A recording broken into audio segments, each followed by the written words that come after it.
everybody, it's me, John Ward, and I am back with Donald Wills for another film discussion. And today we are talking about action movies.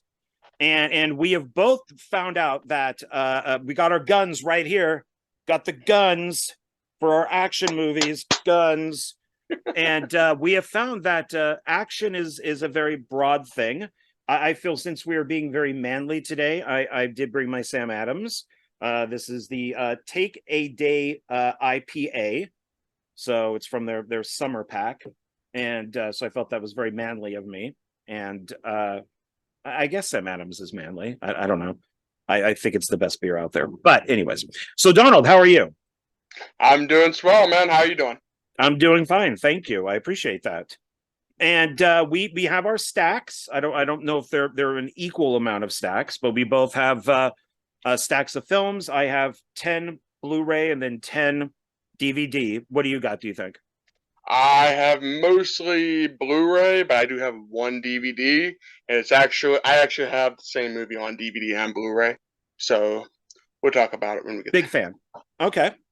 And we're also going to talk about our 5 favorite, our 5 worst, and then I did a 5 guilty pleasures. So because I wasn't sure if I should add these to the best or to the worst, even though I do love them. So I did the same thing, so I do good. have some go-to pleasures on it. So. Now I have 2 films on my best list. My 2 bottom ones, which I have here in my stack, and so I wish I didn't write these down, so I may have to think up 2 others when we give our best. So I don't want to repeat. Okay. Well, no, I actually have 3. No, I have 4. Fuck it. All of these are in my stack, and that was completely unintentional. So screw it. But first, Donald was in a movie, and we took some time off because I made a short film, a 22-minute zombie movie called Flesh Attack, which will be separated into 2 parts onto a zombie anthology called Zombie Rage, and that is by Ken Ace Brewer. And he did the great series called Death Park that I love, that you could watch on YouTube. And so I'm excited about that. And I don't know. I believe you did send me something that said that you wanted to be involved in it. And then I said, oh, I found a way for you to be involved in it. And that was, and thanks to modern technology, you could be, where do you live? In Pennsylvania. I'm in Las Vegas, and thanks to technology these days, which a lot of people says is our enemy, I think it's our friend. You were able to shoot your scene, send it to me, and now it's in the film. So you play and this is film discussion, so we could discuss this. So so it kind of fits in. You play and I think I put it nicely, a conspiracy theorist. In other words, you were a nut job. Let's be realistic. I was playing a right-wing conspiracy theorist. You're going all Alex Jones. I even went as far as calling like the elites like Hillary Clinton. Yeah, we brought up Hillary Clinton and of course babies, the cabal, the Illuminati, and all that stuff like that. Yeah, Hollywood, and it went on for, I told him, do like 2 minutes, which I think you did, and then I did my own. Yeah, and it worked out well. So and how do you think it worked out in the final film? Did you like it?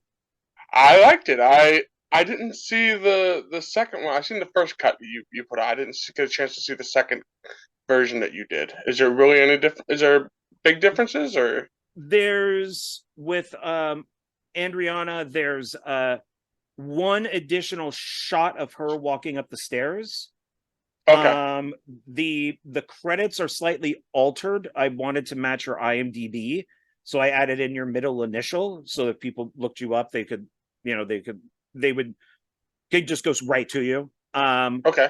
There's for William, there's a dedication at the end. For those who don't know, William, who played one of our zombies, passed away like 2 weeks after the film was made, which was very depressing. So the film is dedicated to him. And may William rest in peace. Yeah, it's very sad. And I was just really getting to know Yeah. him. And on Saturday, there's going to be a memorial for him that I'm going to go to. So, but it Yeah. affected his really close friends a lot, like Miranda, the effects artist, and stuff, Yeah. and Well, Orion. if when you go, give the family my condolences. I will. Thank you. And but I'm very proud of the film. I'm really happy about. Oh, the that Nevada state warning, that like emergency alert that takes up the whole screen, that's now moved to a different place. So because there's a jump cut which was intentional near the end, and I put it in the middle of the jump cut, so it makes a little bit more sense. So the second version is a little more I like it better. So it is a little different. It's the official 22-minute version of the film, but the original cut divided into two pieces is what most people will see, and that will be on Zombie Rage. So there's technically 3 different versions of the film now. But 2 of them are the ones that are going to be seen. The first one that you saw, I'll just keep, I'll just keep it on my hard drive, but it won't. Most people won't see that one. So that's for the privileged. If somebody wants a copy of it who worked on the film, that's fine. They can have it. I don't mind. But I did download a copy of it. So good. Yeah. That's because pretty much the only way that you're going to be getting those longer versions is if you download them. I'm going to try to get everybody copies of Zombie Rage, when it comes out, and maybe see about getting a poster or something like that for everybody. So that will be the official version, but then the official short or like 22-minute version will be the newer one. So and that I'll keep in the group for a while. So but yeah, so that's what's going on out there. That's why we haven't done this for a little bit. Something just flew in my eye. And but we are here to talk about action films, not zombie movies. We already did that. So, and we'll do it again because there's so many of them to talk about. So many zombie movies. It's ridiculous. But hey, when there's a trend, everyone goes out on it. So that's right. I'm not trying to get any money from Samuel Adams, but I am aiming it towards the screen. Gotta put that pinky up, man. So, if you want to sponsor any of these, Samuel Adams. He's just not a brewer. He's a patriot. So, all right. America. So, America. And his brother, of course, was John Adams. So, another patriot. So, do you want to go first, or should I go first? It doesn't matter to me. Showing off.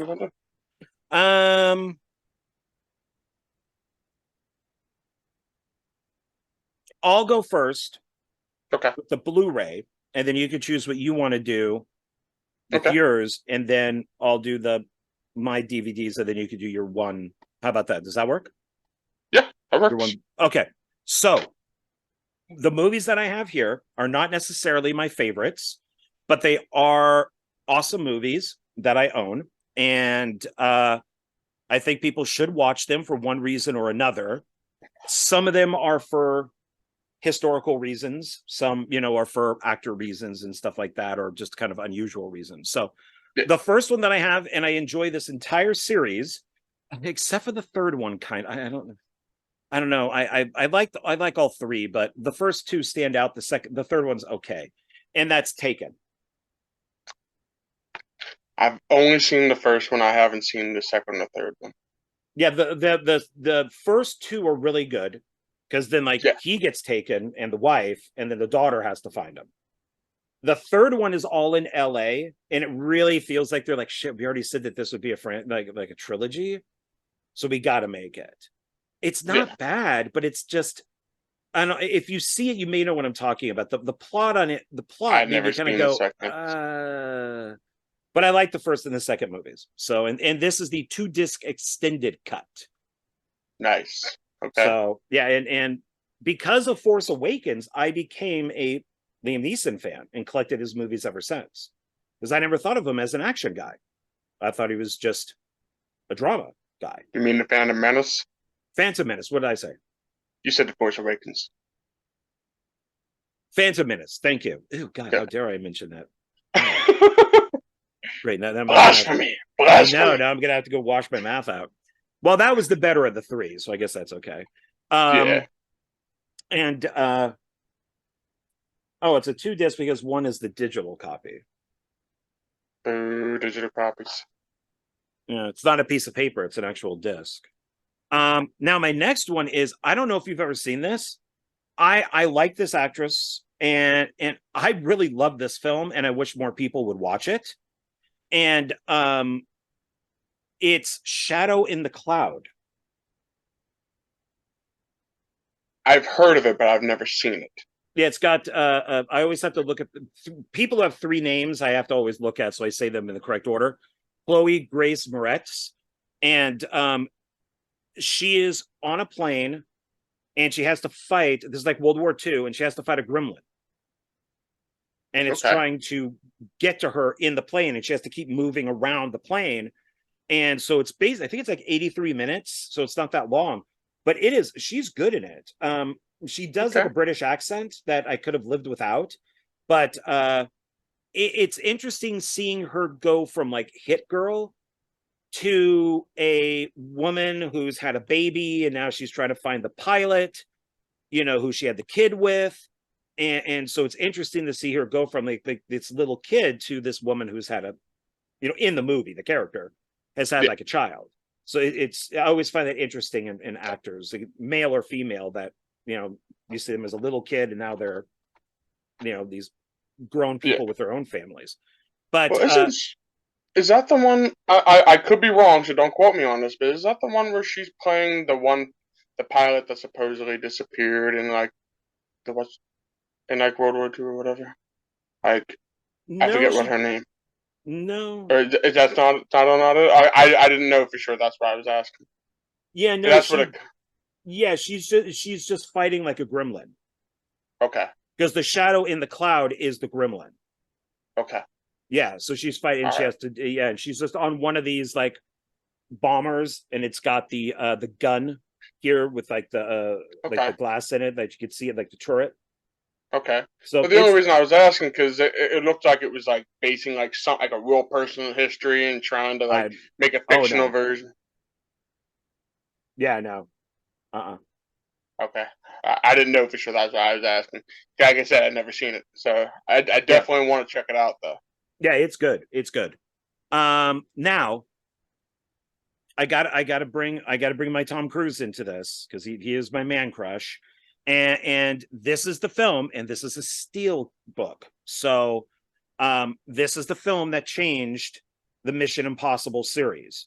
So 1 through 3 is technically a trilogy.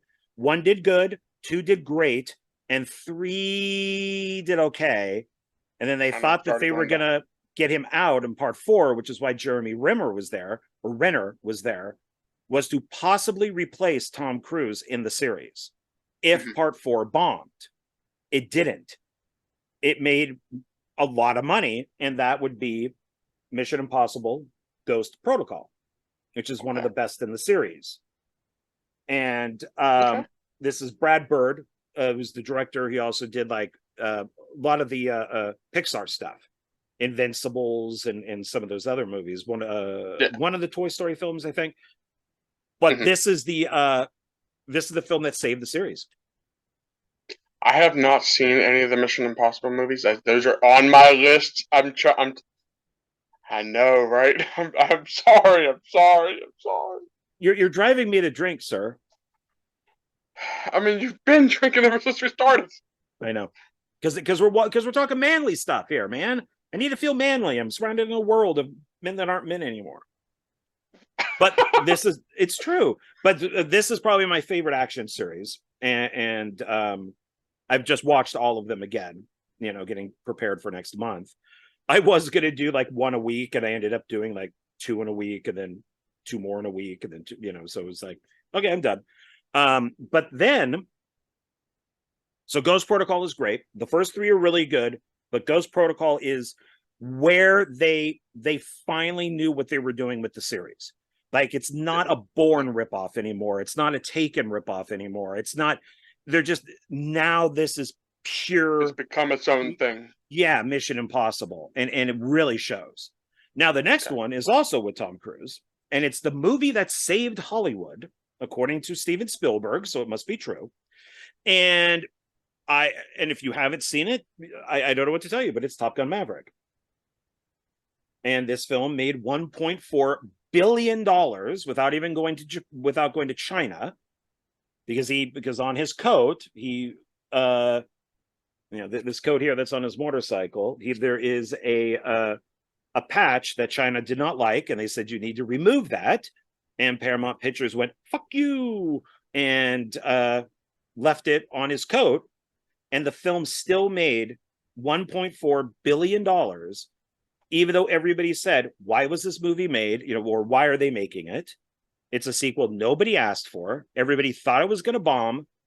And besides Spider-Man No Way Home, which is Sony with Marvel attached, this was, and then Avatar 2, which then did like 2.2 billion. But this is the film that Spielberg says saved Hollywood. And so it was the highest grossing movie for Cruise. It was a massive hit, and it was the highest grossing movie for Paramount. So if you have not seen it, you should, because there is a pack that has both parts 1 and 2 in it, like a Blu-ray pack. So they're actually on Amazon Prime right now. Both the first one and the second. So have you seen it? I have not. Dude, there's just so many movies I need to watch, and every time I barely have time to watch movies anymore. It's just sad. I hate it. This is Tom Cruise. The man is literally a god. Even though I cannot stand Scientology, being an atheist, I don't like any religion. You are slowly becoming a Scientologist, sir. You are slowly becoming a Scientologist. I'm going to say, if Scientology has made this guy indestructible, which he appears to be, and that he hasn't really aged at all, yeah, okay, then I'm for Scientology. Otherwise, no. But they still haven't made him able to grow yet. He's 5'7". He's shorter than me. I'm 5'8". I know. He's really short. Have you ever seen the Family Guy joke where they showed him and he's like Stewie size? Oh yeah, I've seen that episode. That was funny. Well, I watched a whole thing on the Mission Impossible. Like there's an over 2-hour documentary on the Mission Impossible movies, going from the first one all the way up to the last one. And they talk about how even with the women that are around him, he had to wear higher shoes or be on like a box to be their size or taller. So, they frame him that he looks, by perspective, that he's there, like a guy's height, or, not, so yeah, it's funny. Yeah. 5'7". So, I mean, I was at a movie theater, I was an usher, and Stallone was there, and it was for The Specialist, and he was there with bodyguards, and he was shorter than me. I think he's only like 5'8" or something, maybe. Oh wow! But he was tiny. Yeah. So wow. Now these next 3 technically could be a trilogy, except that they're not made by the same studios. One is. So, but the producers and writers and stuff have said these films are technically in the same universe, but we will never get these films together in like these characters in one film. And so the first one would be John Wick. Okay. Which I haven't seen part 4 yet, but I loved 1 through 3. And I think this is the film. I don't think Matrix. I think this is the film that really solidified Keanu Reeves. As much as he was still the whoa dude in the Matrix, and in this, no, he does a great job in this, and I cried when the dog died. Oh yeah, that was like the worst part. Screw the car, it's the dog, and they even mentioned that towards the end of the film. You had to kill the dog, and the son's like, it's just a fucking dog, and the dad's like, you don't get it. So this would be, so there's this. Then they did kind of a spinoff, which is Atomic Blonde. And Atomic Blonde is technically in this world. Okay. And so people, I would have never thought that those had any connection whatsoever. Yeah. So this is It was either the producers or the writers said, oh yeah, it's the same director as John Wick. Okay. And he said, yeah, Okay. these films are in the same world, but because They're John different Wick, companies. yeah, is Summit and this is Universal, they can't combine them. They can't join them up. But The only way they can do the only way they could possibly do it is if one studio buys the rights to the other one. yeah, that type of thing. And so, but then the writer of John Wick said, technically, this is in the John Wick world. Really? Yeah. You know what's funny?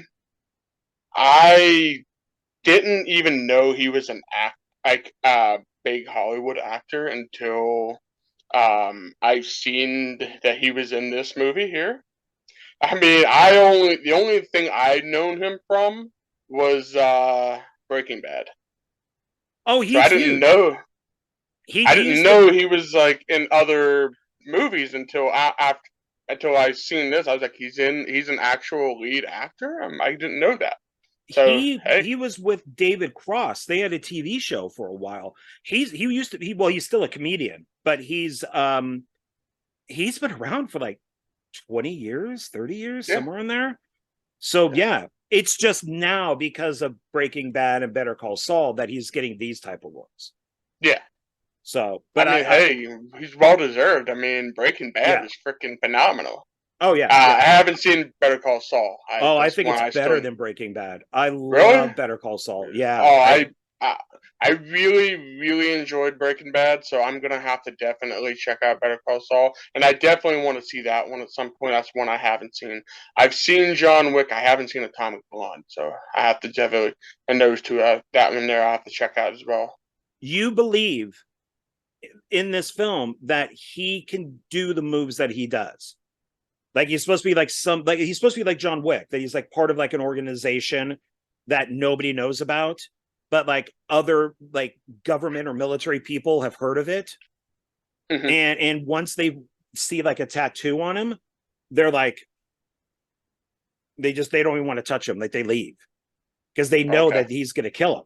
And there's a great scene on a bus where he beats up these guys on a bus.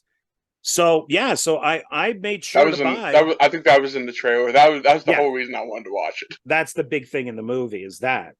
And Hmm. so that's why I mean if you like John Wick and stuff, pick up these movies because they Okay. are kind of in the same universe. It's like that that show a long time ago called Secret Agent. Okay. And later that actor was on a show called The Prisoner. So in the 60s, he was secret agent and then kind of like a Bond type guy. And then he starred on this show called The Prisoner, where he was on an island. And there's like this big white bouncing ball going around. It's a really weird kind of just really bizarre British show. Okay. And for years, the makers of that show, including the actor, people would ask him, is The Prisoner a sequel to Secret Agent? And they'd be like, no, of course it isn't. Because they can't say it is because it's two different companies. Yeah. But it's not, but it is. So it's there's been a lot of theories about that. And that Atomic Blonde, John Wick, and nobody fall into that category. Okay. So, so if you ask the makers of John Wick, is Atomic Blonde part of the series? They may, well, of course it isn't. Of Like, course. no, it's not. No. So, I thought the third one of this was okay. I don't own it yet because it's not directed by the same director. But I am actually a fan of Bad Boys 1 and 2. Okay. I dig Michael Bay's I haven't directing on seen the this. third one. I've seen the first two a bunch of times, but I haven't seen the third one. The third one's okay, but it's not Michael Bay. So I don't know. I count it, but I don't count it. Maybe if they make more bad, which I've heard that they're actually doing a fourth, if they keep getting different directors, then okay, the Michael Bay set it up with the first two, and now different directors are doing it. That's fine. But Yeah. Yeah, I really enjoyed the first one, and Yeah, I thought the second one was pretty good too. And it's been I'm a long time since I've seen them, but I've enjoyed both the first and the second one. Like I said, I haven't seen the third one yet, but I definitely want to at some point. I one day I'm gonna have to get all three and just do like a marathon. oh, I think it'd probably be worth it. Yeah, and which is interesting is it has a psychopath and a guy who's completely cucked. Mhm. So there you go. You know, what can I say about Will Smith except that he's totally cucked? So, Yeah. but something that I learned, the original poster is back here, but this works. So I never realized this until a friend of mine told me this. Martin Lawrence's name is first and Will Smith's is second. But if you notice on the Mhm. poster, Will Smith is first and Martin Lawrence is second. This is all manager and agent stuff. So they put Martin Lawrence's name first, but then Will Smith's agent says, but Will Smith has to be first on the cover. Yeah.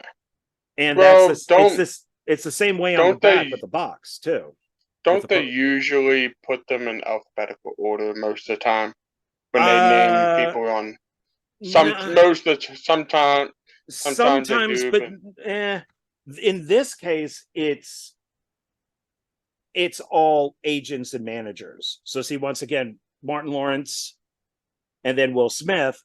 Will Smith is in front.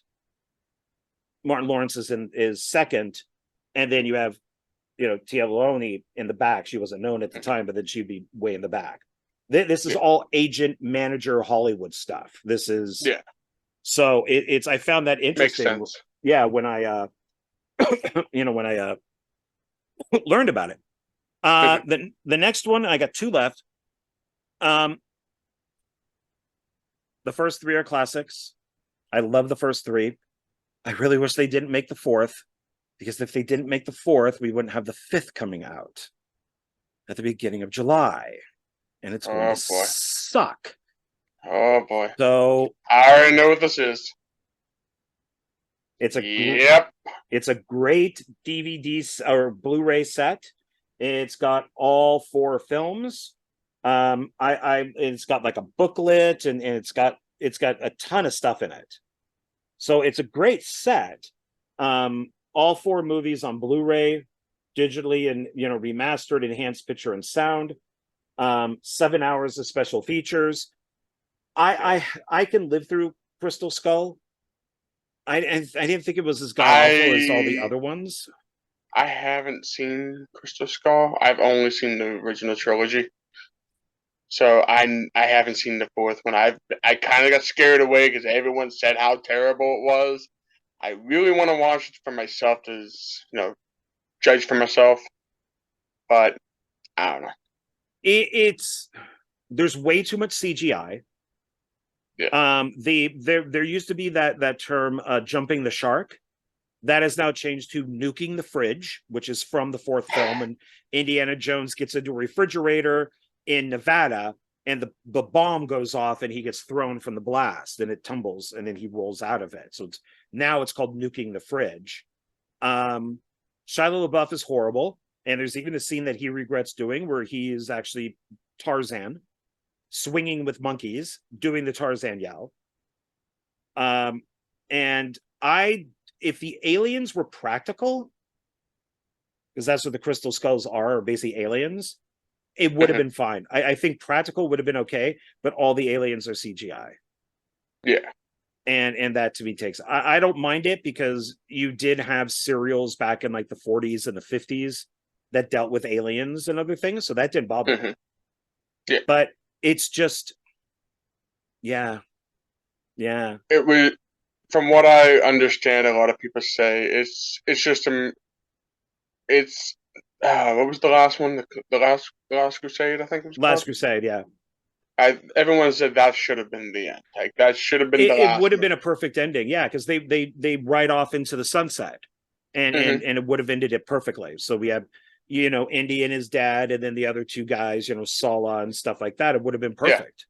Hmm. And no, So instead I we mean, that's the one I've seen the first. I don't know if I've seen all of them the whole way through because I used to watch them on TV a lot when I was a kid. and I haven't got the DVD set and all that yet. I've been, kind of being behaved with buying stuff, so because I buy too much junk. Oh, Just tell see me right about it. here, look at it. Look at it. There's so much. That's too much. I feel like it's going to fall on me. I know, right? So it's they're worth just sitting down and watching, even if you just watch them, streaming. Especially the first three all the way through. I used to not like Temple of Doom. Now I really like it. Now I love it. I think I love Raiders is obviously the best, then Last Crusade, then Doom, but they're all really good. Crystal Skull, I could watch if somebody wanted to do a marathon and just watch all four. It's like, okay, fine, whatever. Let's get a pizza and some beer and we can watch it. This new one, I mean, Spielberg dropped out. He didn't want to do it.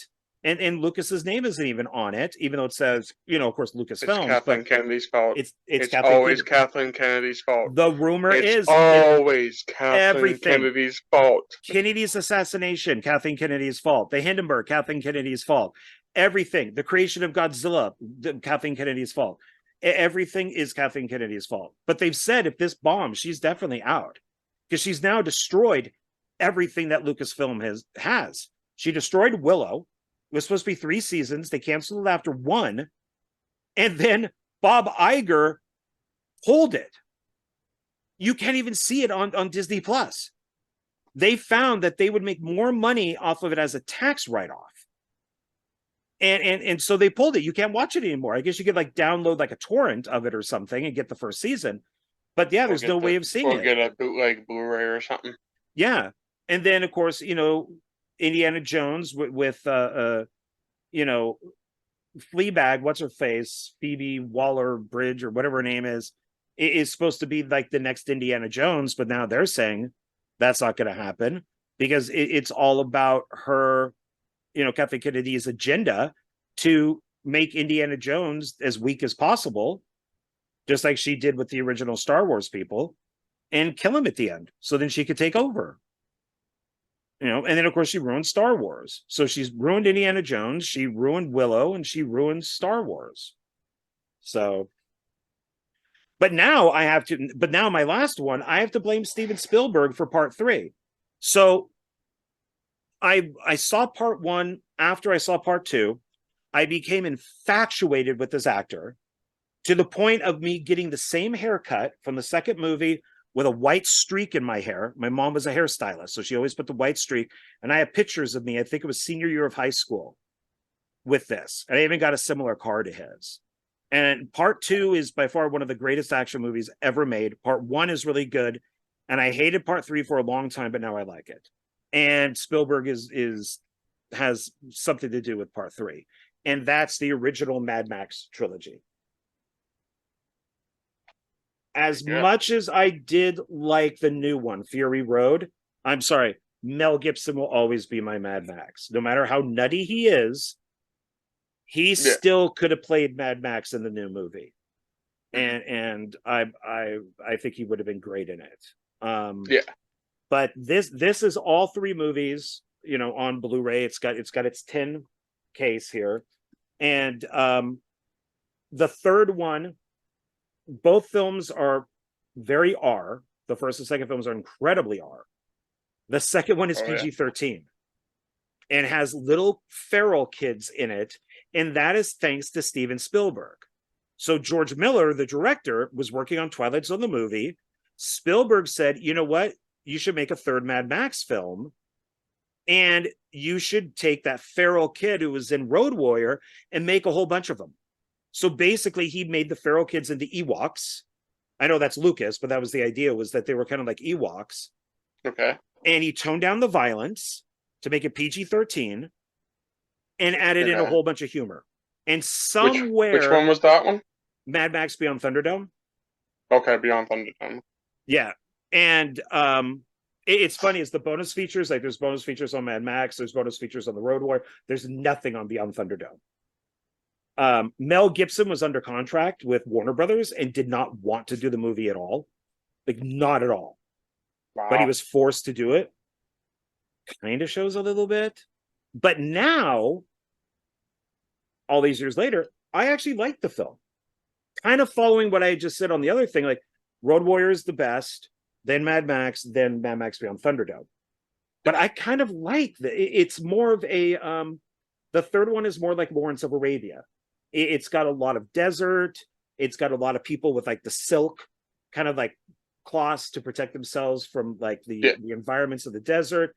It's very Lawrence. The guy who does the music is the guy who did Lawrence of Arabia. Okay. And I'm like, wow, this is really like Lawrence of Arabia. The worst thing in this is Bruce Spence is in this, but he's not playing the same character from the second film. And they could have done that very easily. So that annoyed a lot of people because in Road Warrior, he was the gyro captain. And at the end, he leaves with a woman from the oil camp that they're at. Okay. And in the second, in Beyond Thunderdome, is he now has a kid. So they could have said, oh, yeah, it's the same character. The woman died, but she had the kid. But they didn't. They decided to make a completely different character. Make a new character. Yeah. And in the trailer, Mel Gibson or Mad Max goes, I recognize you. Something like that. And you see him, Bruce Spence kind of go like this. So we all thought, oh, shit, it's the gyro captain. He's back. Yeah. Nope. Wow. Nope. So that's pretty sad. Yeah. So I love this trilogy. I've come to like, Beyond Thunderdome more these days. But I still think they're better than Fury Road. So it's so that's why it's not on here and this is. So but man, that's all mine. That's my long-winded 10 Blu-rays. What about 10 you? Blu-rays? Yeah. I'm not sure how many. So I did want to bring up something. I'll show my first 3 here. Mainly because I wanted to bring up a conversation. When you think of action movies, sometimes because this is such a broad it's not just an exclusive genre, if you know what I mean. So action can go into, as you showed just there, you showed different I easily, like, the Mad Max can be classified as either science fiction or post-apocalyptic or stuff. Right. So there's a lot of things, including Terminator. Yes, it is included. Yeah. It is. People call this. I would consider this more sci-fi than action, but it's a science fiction action movie. So hey, right. But gotta love Terminator. I mean, especially the first two. Yeah. Third one, Salvation. We don't talk about. Oh, I like Salvation. You like Salvation? Really? Okay. They don't. So 1 and 2 obviously connect. Yeah. 3 does connect to 1 and somewhat. 2. Yeah. Without loosely saying it, Yeah. And then he meets Kate, his future wife.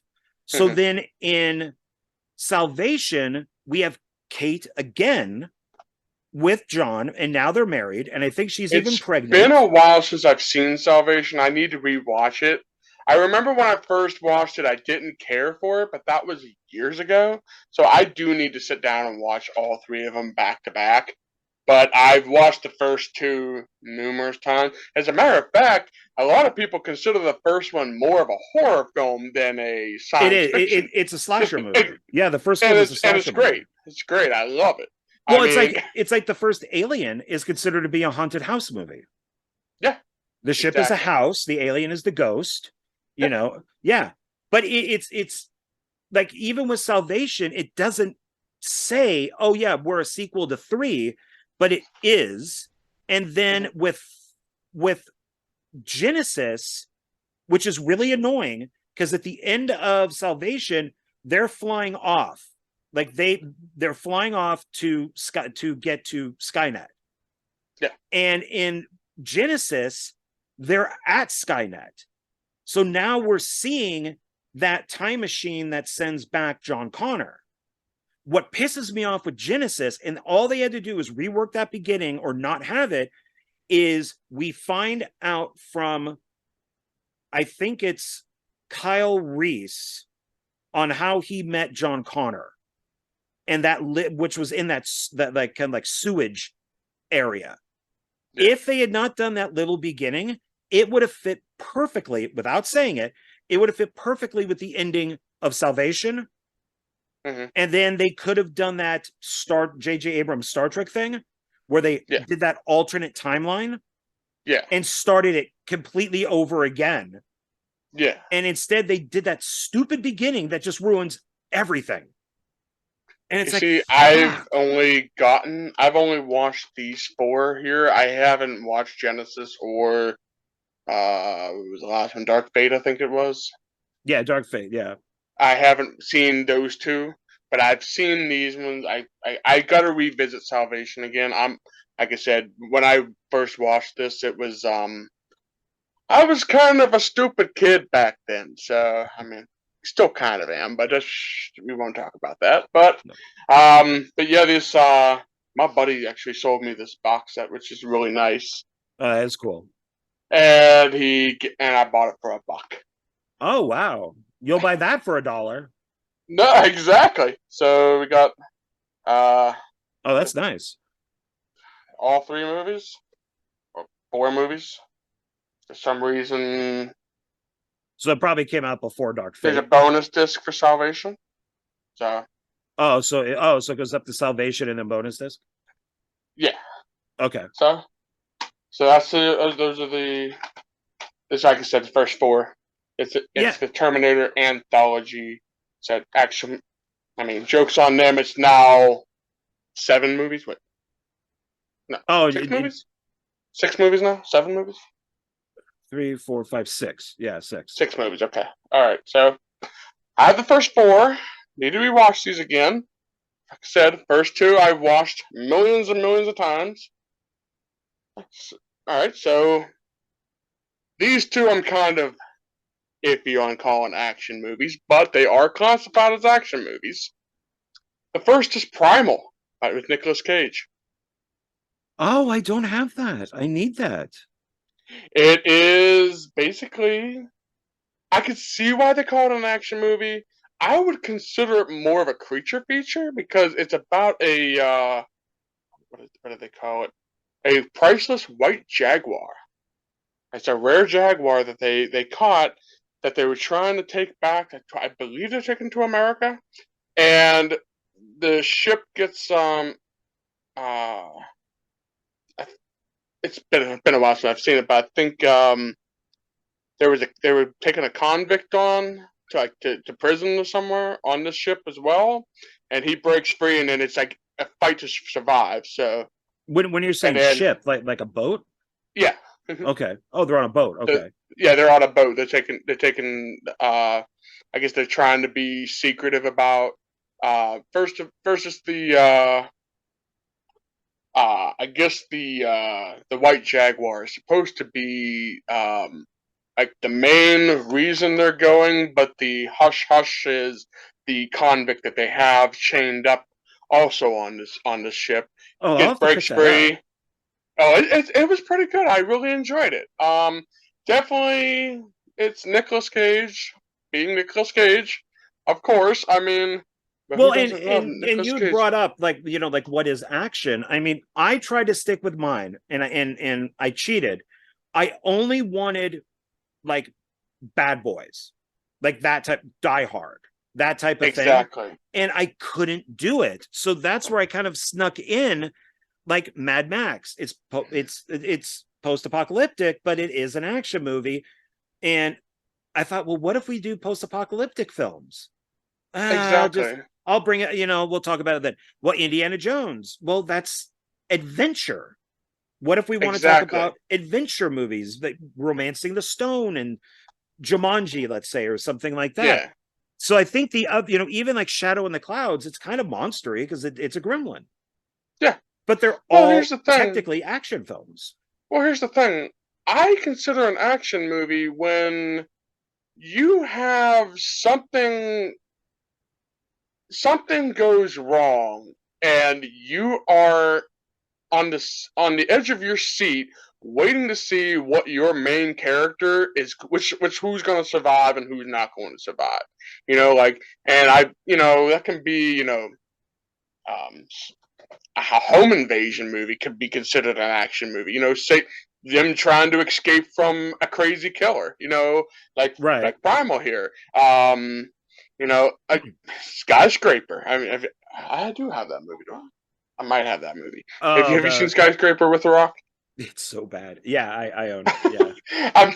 It's considered like an action movie. I mean, Well, that is because it's very diehard. What would Conan the Barbarian be? Action, adventure, fantasy, and drama. exactly. So it's like I said, action is a very not a it's a very niche genre. Like it can be multiple different things. So I consider it if it is at least 80% nonstop action, like you're getting gunfights, you're getting people beating the crap out of each other, body parts flying all over the place, guns blazing. That's action. I mean, what more can you ask for? Well, yeah, because like Spielberg, you talk to like the original people that worked on Jaws, and they consider that to be an action. No, I'm sorry, they consider that to be an adventure movie. They say it's not action, it's not horror, it's not thriller, it's an adventure movie. Even John Williams, when he was doing the score, said, "Oh yeah, it's like one of those old pirate movies," which is why the music is very uplifting and very, like when they're bringing the shark back to the shore to drown it.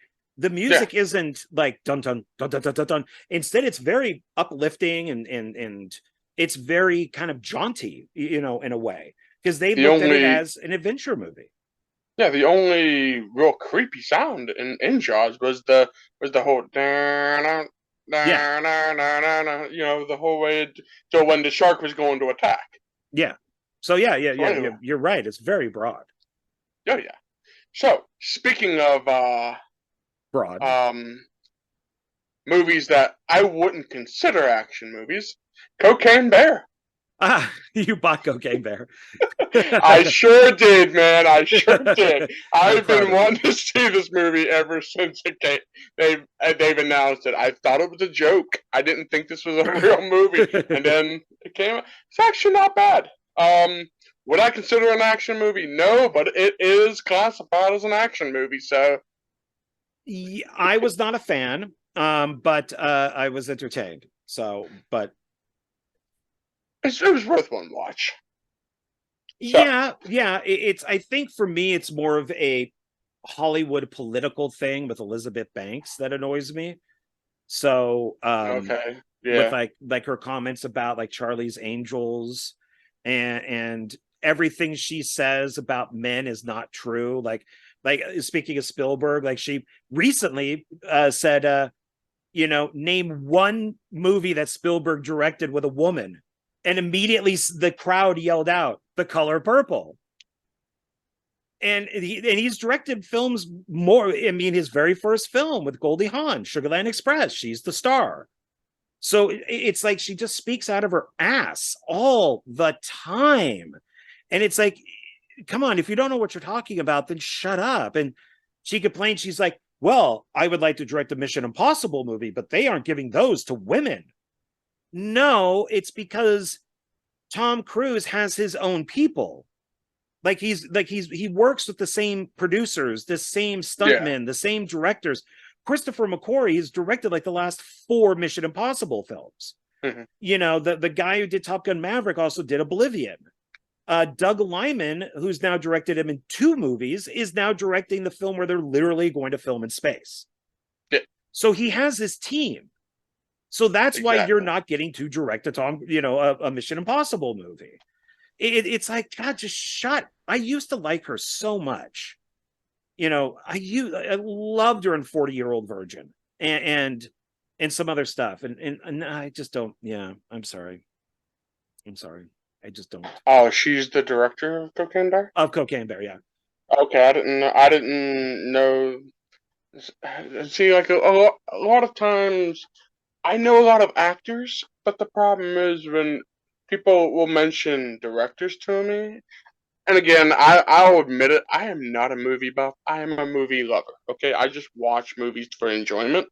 So when a lot of people will say, well, oh, this person, I mean, I know the big ones like Spielberg and M Night Shyamalan and all them people, what I mean. But when you like someone like Elizabeth Banks, I'm like, who? Oh, hey, I follow all this stuff. I mean, it's and for yeah, me, it gets political, like Hollywood political, and it's like she failed at Charlie's Angels. The film bombed. She blamed men more, and then they did a survey. More men saw it than women. So sorry, Elizabeth Banks, but women screwed you, not men. Men just wanted to see three hot chicks up on screen kicking ass. Apparently, women didn't. And then she failed upward and was going to be directing The Invisible Girl because The Invisible Man made like a gazillion dollars. And then I guess that never happened. And she got Cocaine Bear thinking, and I even read something that said that she thought it would destroy her career. And then Cocaine Bear made like a bunch of money. And I now mean, she it can pretty was. much do what she wants. So once again, shut the fuck up. You don't know what you're talking about. Yeah, yeah. I mean, like I said, when I first heard about Cocaine Bear, I didn't even think it was a real movie. I thought it was someone just playing a joke. And now, as you're saying, it really was a joke. She was trying to destroy her own career. So, Yeah, joke's on her. I She think at just the done. time it's what she could get. And the title is probably what everybody, went to go see the movie for. Pretty I mean, much. it's based slightly on a true story. But I mean, Right. but who really cares? Because the film's entertaining. I just wasn't a huge fan of it, but I did find it entertaining. It was okay.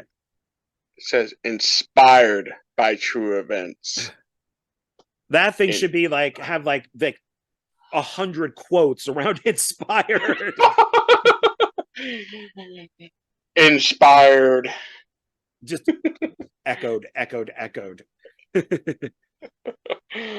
Anyway, so I have one DVD here, and the only reason I'm showing this here in the middle of this is because it's RoboCop. RoboCop. Yes. And I'm not sure if this is the same cut or not, but I also have the director's cut, the Uh unrated director's cut. I'm thinking this is the same thing. It doesn't really say. it should say on the back, like On the DVD, it says extended version. that'd be it. So it might be the same cut. I'm not 100%, but It should be the extended cut is now the regular version that people get. yeah. So I don't think they say it anymore because it's just the one that yeah, they get. Yeah, great movie. And once again, that kind of follows what you were saying. It's science fiction. more sci-fi than action, Yeah, but it's it's a whole action. buttload of action. And it is a So drama with him going through all of his issues as yeah, RoboCop and then being human. And so there it could also be, yeah, I don't think it'd be a thriller, but yeah, it'd definitely be a drama. yeah. But a But great one movie. of Love that film. one of my favorite movies. I have not seen the remake The yet. remake is Have the remake. I had uh the remake as well. so do I. I bought it for $1 at Dollar Tree. You bought it for $1. It's Um, not. Yeah, I own the Blu-ray 3-pack of parts 1, 2, and 3, and then I decided to get that one because it's not horrible. It's kind of a combination of 1 and 2.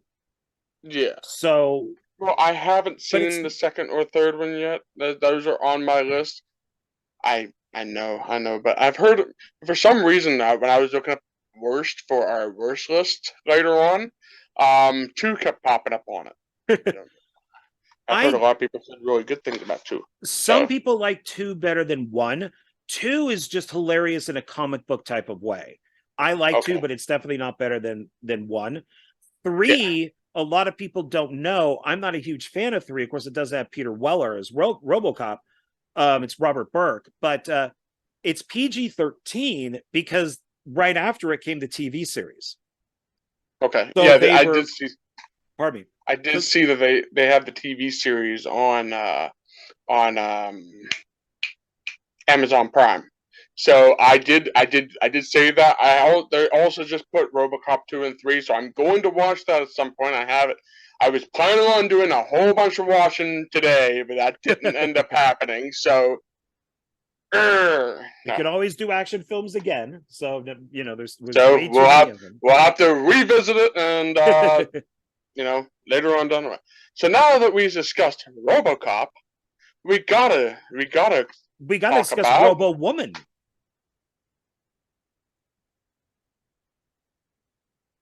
We don't talk about Robo Woman. Robo War. Oh yes, I know of that. I think I own that film. Yes. It is a I guess it's the basically the Italians making their own movie. It's an Italian. I liked it. I liked it. Is it better than RoboCop? Absolutely not, but it's fun. It's director's notorious for doing those type of films. It's funny. They have a scene in here where the one character dies at one scene, and then later before he dies, they have a scene of all four of them walking through the jungle, looking all serious and stuff.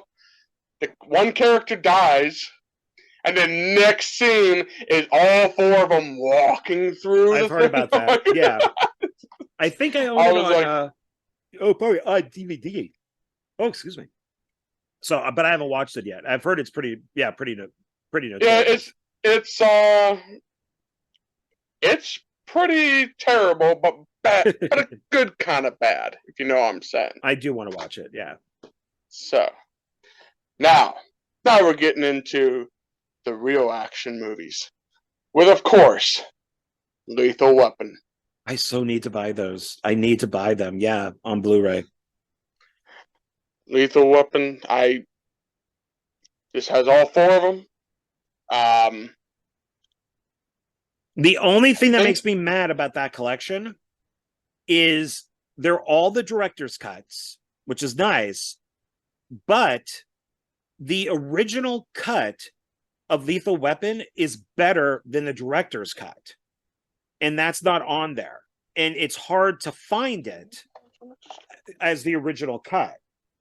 So that kind of made me mad. So I actually had to do a like a download of it, because I actually think the original theatrical version is better than the director's cut, but it's nice having the other three movies as the director's cuts. I love all those films. That was still, especially with the first one, that's when I was still just like, Mel Gibson is the, you know, the friggin' man, you know, until he went nuts, and man.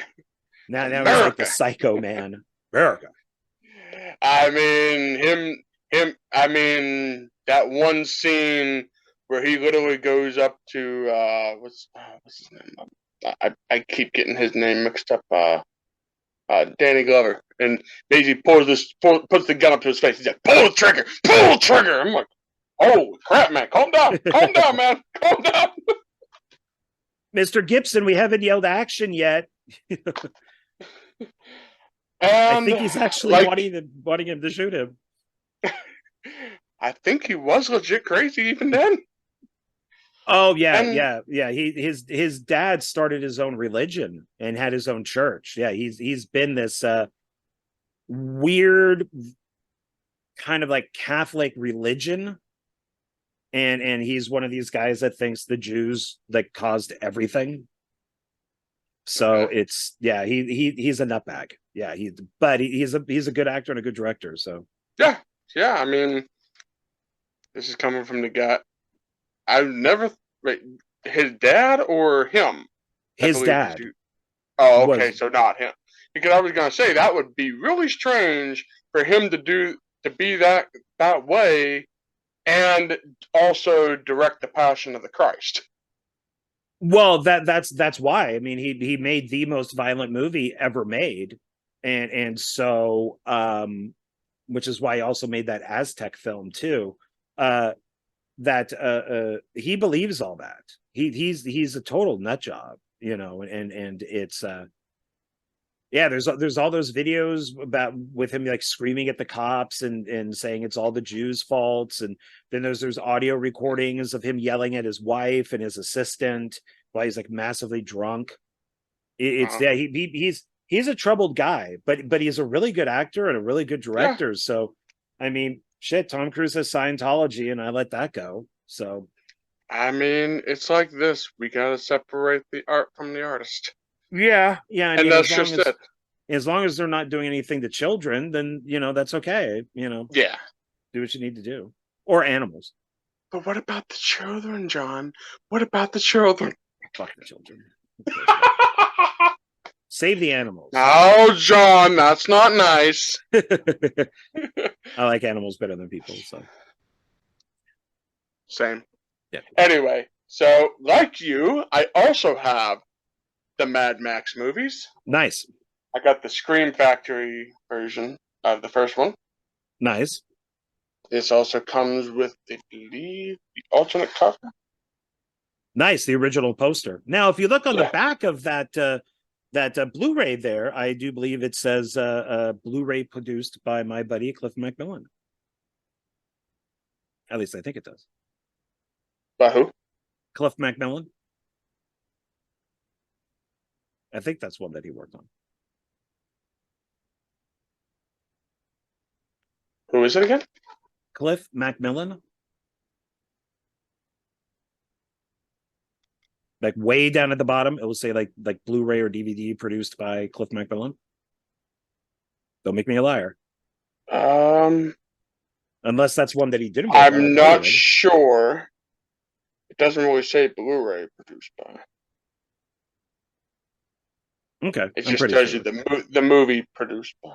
It could be. I'm not sure. Okay. So yeah, Cliff is one of the founders of Scream Factory, and I've known him for like now 40 years. So okay. So we got the first one. Which does it have both versions, the dubbed version and the Australian version? I don't know. Okay. To be honest with you, I've only watched it once, so I can't tell you. Okay. I have to. I definitely want to rewatch because I do need to watch these ones here. I see the Road Warrior and Beyond Thunderdome. Yep. So I have not watched these two, so Road Warrior. I need to watch them. I need to watch them. But then again, I've also heard it. You mentioned it earlier. What was the last one? Fury Road. Yeah. Is that technically a reboot though? Yeah. Or do they actually continue the story? No, it doesn't follow anything unless you say no, it can't because he has. So it's kind of its own thing. Yeah, he has the V8, the Interceptor, in Fury Road, which gets destroyed in the Road Warrior, which is the car that he uses in Mad Max, and which is why he has a different car in Beyond Thunderdome. So no, it's a and I guess because of weird copyright reasons with the studio is they were going to make the Wasteland, but now they did the Furiana, I think is her name, Fury, the female that was in the woman Charlize Theron's character in Fury Road is they shot it. I didn't even know it was done, but he went out and shot that because I guess it's his own creation. So he was able, even though Mad Max is, but I guess they own the Mad Max character of the studio, but maybe they don't own her. So it's all legal problems. The series has a bunch of legal problems. Typical Hollywood. Yep. All right, so Nonstop. Love Liam Neeson. I own that movie. I've seen it like 5 times. Is awesome. Yes. Especially, I mean, anything with him in it, I'll watch. He's one of the, like, there's about a couple actors I'll watch any movie they're in just because they're in. He's one of them. Yeah. Not Johnny Depp. Well, Johnny Depp's good, but yeah, my mom kind of ruined Johnny Depp for me. No. Being a Johnny Depp fan, How did she ruin Johnny Depp for you? She watched Pirates of the Caribbean over and over and Ah, over and over and over to the point where I can't even look at Pirates of the Caribbean anymore. uh, So Liam Neeson's one actor I will watch if he's in it. Nicolas Cage, of course, and there's a couple other ones too. I'm not gonna say her name them all off, but yeah, Sucker Punch. yeah, yes, I yes. consider it somewhat action. No, it is my problem with the movie is that it never happened, and I hate movies that never happened. It did happen, John. But it Don't didn't. let them fool you. It only did. happened in her mind, and that It frustrated did. the shit out of me. Don't ruin the illusion. I mean, I'm a fan of what's Zack Snyder, and you know, I think Dawn of the Dead is great, and I really like you know, Watchmen. I think is the best, still the best comic book movie ever made. But it bothered me that 300. It just bothered me that you're watching this movie for 2 hours or over 2 hours, and then you find out it's all in her head, and it's like, you asshole, you know, none of this mattered. Hey, we had to play Super Mario Bros. 2 where it was all a freaking dream. I don't want to hear your. That's why I don't play those. That's why I never play those games. But it's still a good movie. I own like 8 versions of the soundtrack, and yeah, I got it on Blu-ray, and I've seen it like 3 or 4 times. So, but it's still a good movie. Yeah. It's a good movie. All right, so I'm going down to the last 4 movies here. Scorched Earth with Gina Carano. I can never pronounce her last name Carano, right. Gina Carano. Yeah, Yes. the one that Disney canceled. We want to talk about that. I agree and disagree with the whole thing to begin with. I agree and disagree with Disney, and I agree and disagree with her. I own that too, but and I Dollar Tree, but end of the world type stuff, and I got it also. Not sure. Her. I think I got this from a buddy of mine, but I did not get this from Dollar Tree. But I enjoyed it. I thought it was really good. I haven't watched it yet. I don't necessarily have an issue with her, but I'm sorry, I don't think people should compare anybody to Hitler or the Nazis, because nobody in America is well, we did have a concentration camp for the Japanese in World War II, but we weren't killing them. I mean, she admitted that she was not political, and she did some stupid political stuff, but I've heard a lot of stuff that Kathleen Kennedy did not like her because she stole Rey's thunder, and she wanted to find a reason to get rid of her from the Mandalorian because her toys were selling and Rey's weren't. And that and all she had to do was say one thing, and boom, they fired her. And so I'm a little. I'm at that point. I don't care. I mean, I watch a lot of people that I don't agree with politically. Doesn't mean I'm going to, like Stephen King. I love Stephen King's books. I love his movies.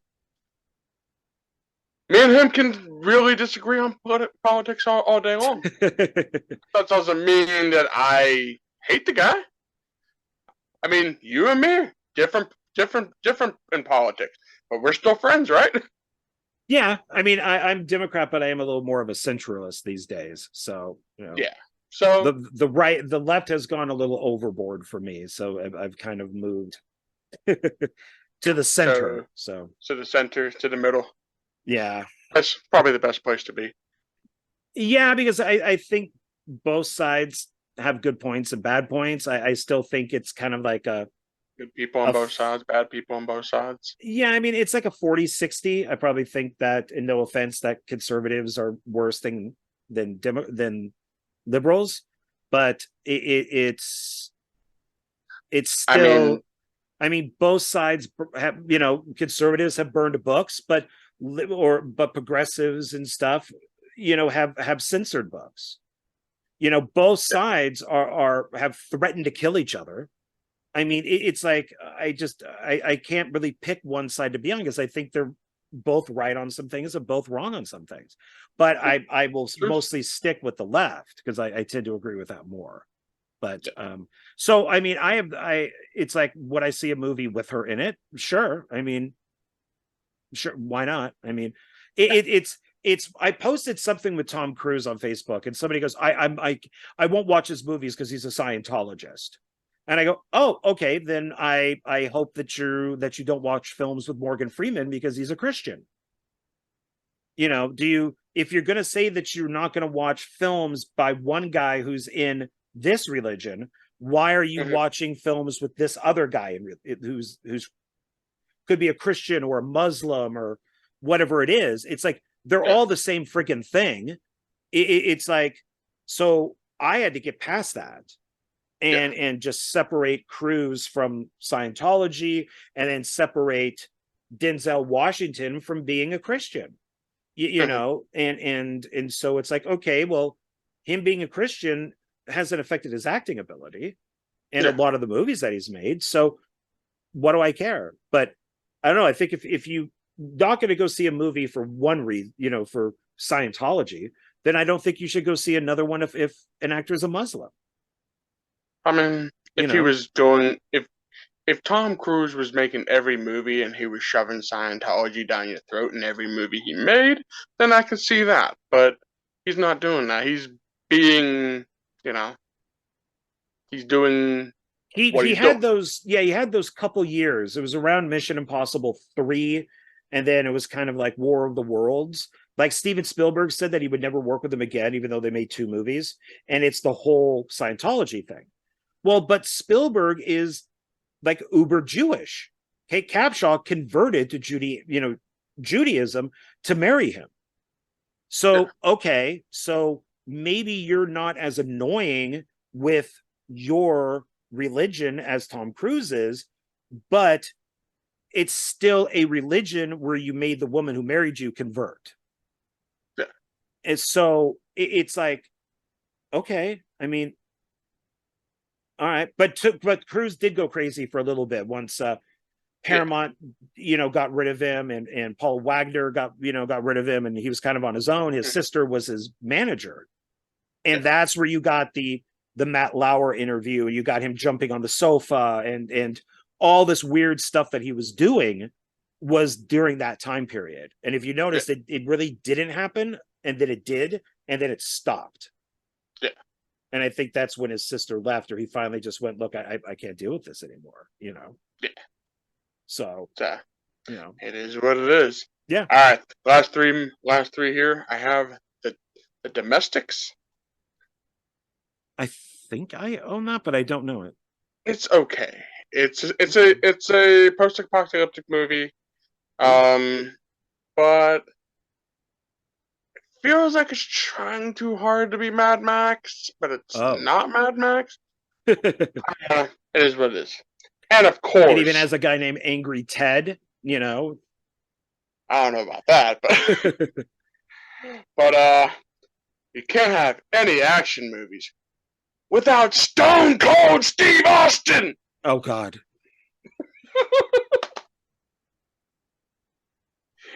I'm sorry. I was gonna do that. No. You got that. I got mine sitting right here. Trust me. So I'm not going to say anything about Steve Cold Stone Austin. Is that his name? Stone Cold Steve Austin. Stone Cold Steve Austin. There we go. Yeah, he's a wrestler. I know who he is, but I wasn't sure in what order his words were. Yeah, well, when he acts, it's just Steve Austin. Okay. And he's in a couple of movies. He's in the Expendable movies too, which is pretty good. Yeah. But Damaged is the first movie I've ever seen with him. My favorite one, I don't have it, is the Condemned. That was pretty good. I've seen that one. That was pretty good. They did a sequel that I never saw, but I liked Condemned. Yeah, it was like the sequel was another wrestler. Randy Orton, which I was like, I just don't. I don't care when they do sequels to something, and then they put another person in, and it was by WWE Studios. Yeah. That I guess And then the Steve Austin collection on Steelbook, I would which on Steelbook. on Oh Steelbook, my! I know it's I am now jealous of you. Wow. So this comes with The Stranger, Hunt to Kill, The Package with Dolph Lundgren, and Maximum Conviction with Steven Seagal. Wow, you're getting a Dolph Lundgren and a Steven Seagal. That is sweet. Yeah, I mean, I haven't seen any of these movies yet. I'm gonna have to look that up only because it's a Steelbook. I gotta own it just for that purpose. That it's Steve Austin Steelbook. It's the Steve Austin 4-movie collection. So it should be Steelbook Steve Austin. It should be. Yeah, but it's not. I am excited to look into getting that one. Wow. Well, you're welcome. And that was the last. That's all I got. Okay, well, a bunch of those were good, and some of these kind of have the same idea. Okay. So this I got, and I should number 2. Number 2. I have a second beer here too, but I haven't gotten into it yet.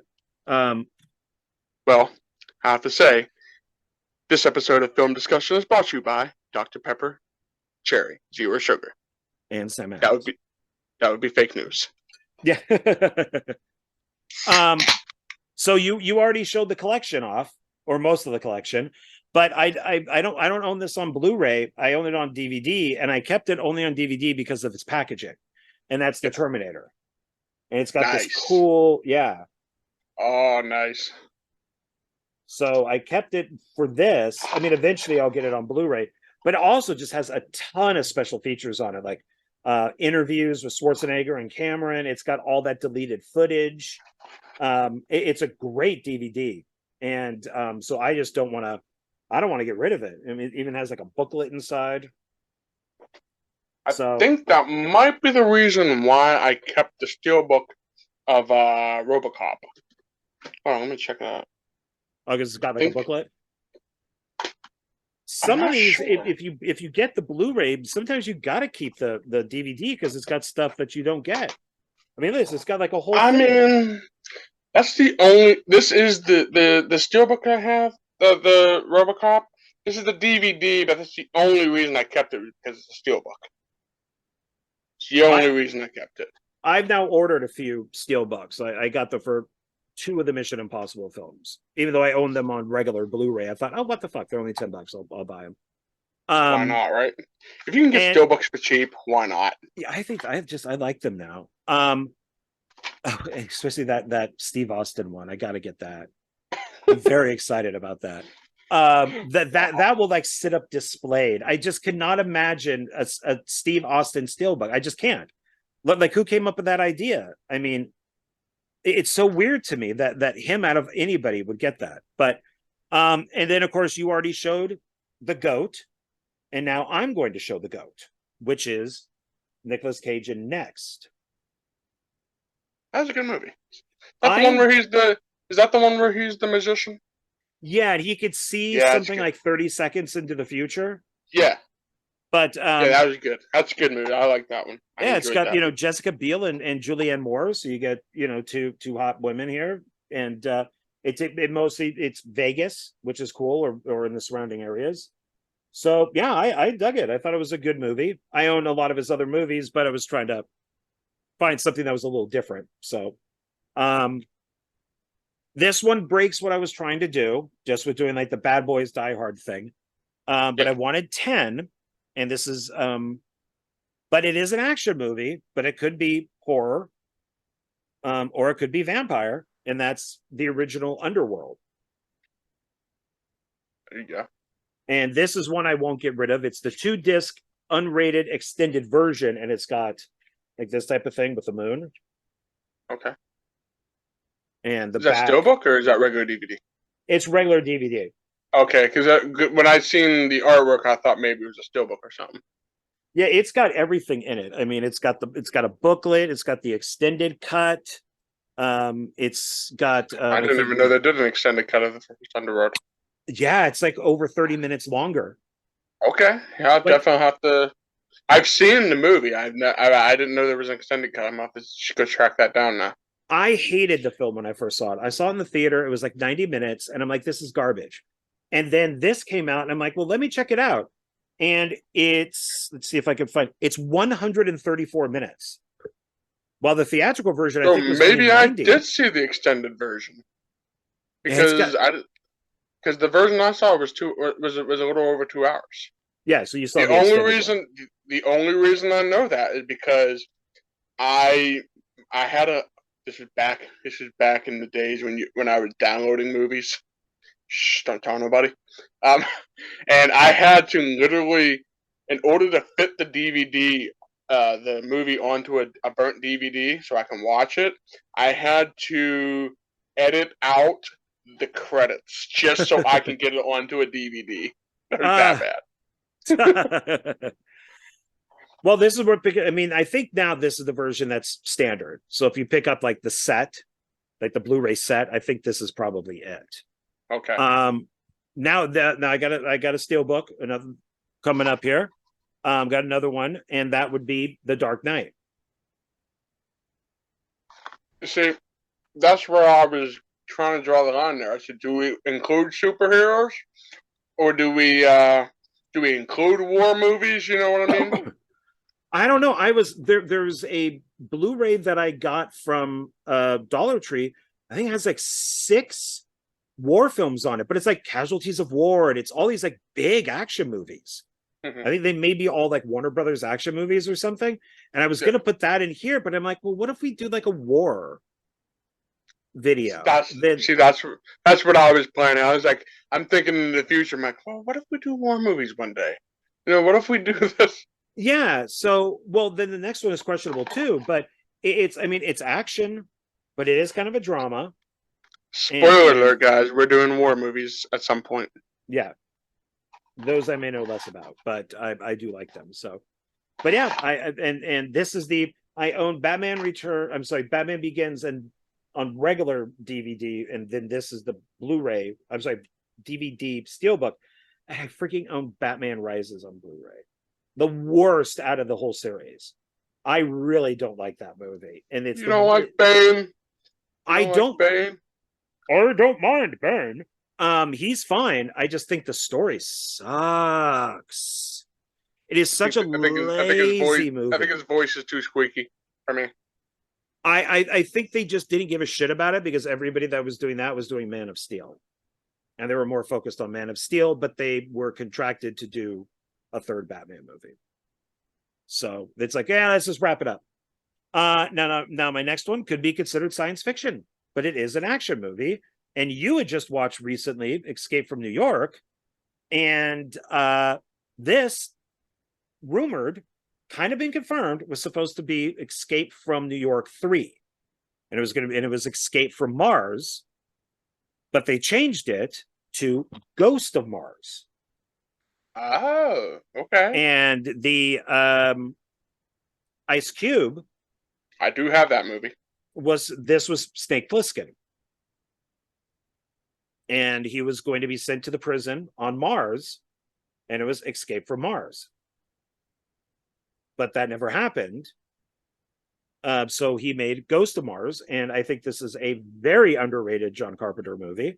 It's got a great soundtrack to it, and I like that it keeps. I mean, it's got a really good cast in it too, and I like that it keeps going back. Like we keep kind of flashing back, to what happened. I like the movie. I don't know why everybody hates it so much, but I liked it. So. I bought it. I haven't seen it yet, but it's definitely on my list to watch. The soundtrack is one of his best ones because he brought in other people. So like Buckethead is on there. Like all these great guitarists are on there. Like he's got Buckethead. Yeah, Buckethead. That's a blast from the past. Yep. That's a blast from the past. He's on it. Wow. Now this one falls into is it action? Is it Western? Is it a drama? And that's Tombstone. What do you think? Okay. It works Yeah. as action? I think it I does. mean, it could. Like I said, action is really like I said, it's not an exclusive genre. It can be really a whole bunch of genres. I mean, let's be real here. I mean, if you look at every single one of these uh action movies we just showed, they can either go into some other genre. Right. So I would consider a Western movie action. Yeah. I mean, it's you got shootouts, you have you know, Look at all I that mean, booklet and everything. cowboys riding, shooting each other. I mean, hey, that's Yeah. action. Good wide up right there. Yeah, this I found I think at Goodwill. It's got the whole thing. It's got this kind of like slip thing here with a bullet hole, which is where you pull it out. Nice. Yeah. I Great have movie. I have a copy of Young Guns. It's just like that. Tom Cruise is in Young Guns. I just found this out yesterday. He has a cameo as when all the main cast, the Young Guns, I guess, are in this house, like a 2-story house, and all the like the posse that's surrounding the place is all shooting them up. It's where Jesse James, where he goes out the window in like a trunk, and then he pops out and he starts shooting all the guys. Tom Cruise is one of the guys who gets shot. Okay. He's not credited. It's like 2 shots of him, and somebody like slowed down the video and put a circle around it. So he's I guess he's friends with Emilio Estevez, because Emilio Estevez was in Mission Impossible, and of course they were in The Outsiders together. He was the director, right? So of Young Guns, Yeah. not of Young Wasn't he Guns. the no, he wasn't the director of Young Guns. Oh, okay. No, he was just that same thing with Young Guns too. He was just an actor in that. Okay. His stuff is much more independent. Because I know he's a director as well. So I didn't know He's a very underrated director. He has made Rated X is such a great movie about the porn industry, and about the Mitchell brothers. That it's him and Charlie Sheen, and his independent films are quite good. So kind of like Mario Van Peebles is very underrated too. So definitely worth checking out. Yeah. The next one. I stand corrected on that. I thought he directed Young Guns as well. So I stand corrected on that. Okay. That's correct. My bad. My bad, everybody. My bad. So now this has parts 1 through 4. I own all the other ones on Blu-ray, but this is the all 4 Trimmers movie, the Trimmers Action Pack. So one of my favorite series. And I got to meet blanking Michael Gross. This is he came into the Did you like the 4th one where they're back in time? Yeah, it's not bad. The problem with it is there was also the TV series, which I own, and which Sci-Fi Channel like just fucked them over royally. And he's not in some of the episodes. They only did I don't even think they did a full season, but he's not in some of the episodes because he was shooting Trimmers 4.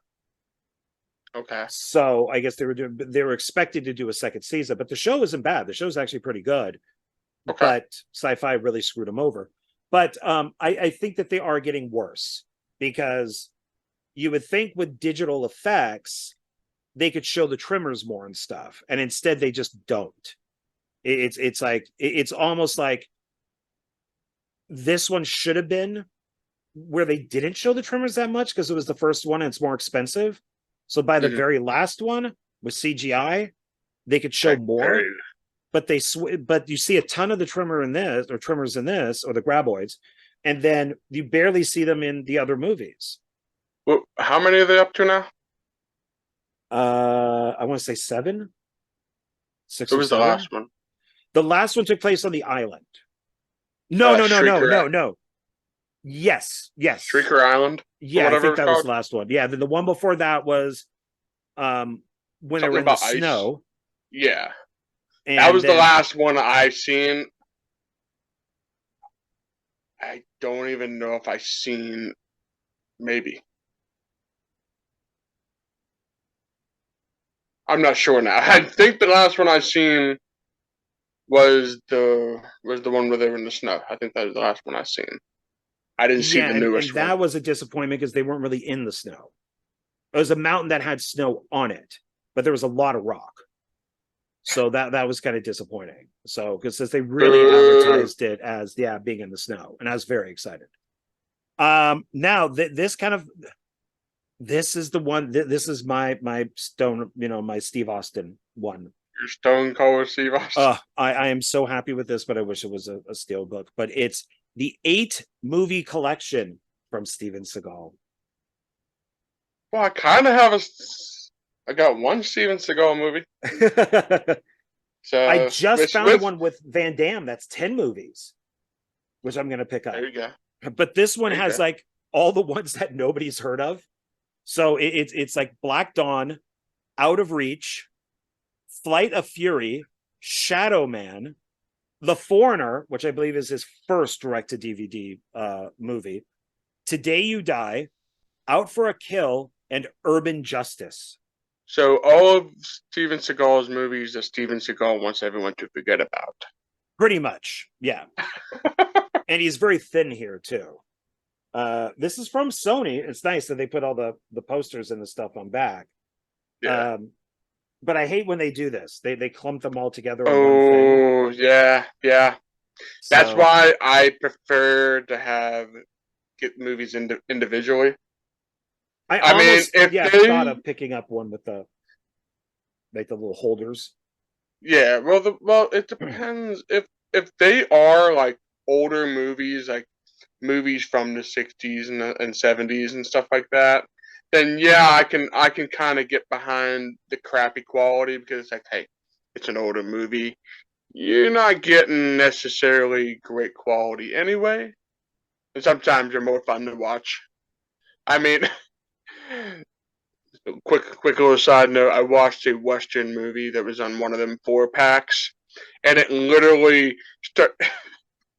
one of the main characters started turning green because of how bad the film was degraded. That's funny. I was like, I think it's Clint Walker, I think it was. I was like, Clint Walker angry. Turning into the Hulk. So I mean, he was turning green, so I'm like, hey, he's turning into the Hulk. He's angry. If he was turning purple, he'd be the amazing Bulk.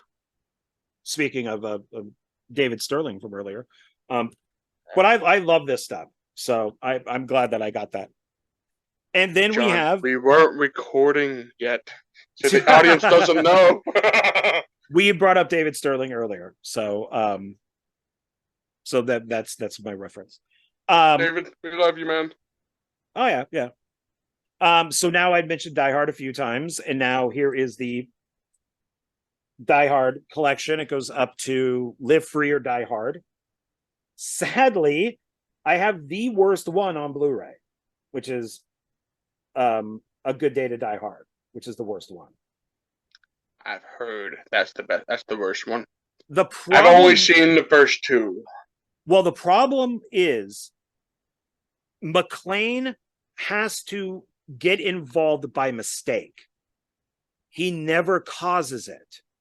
He just kind of gets dropped into the chaos and then has to, work his way through it, which is what all these are, basically.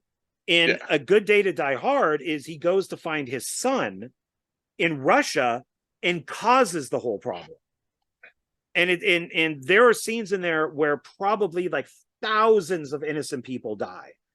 And it's not a good movie at all. I mean, they do shit that James Bond does that like the average person couldn't live through. And that was the whole great thing about Die Hard is that he was just a guy, it was, and the only reason why just in the wrong place at the wrong time at that. Exactly.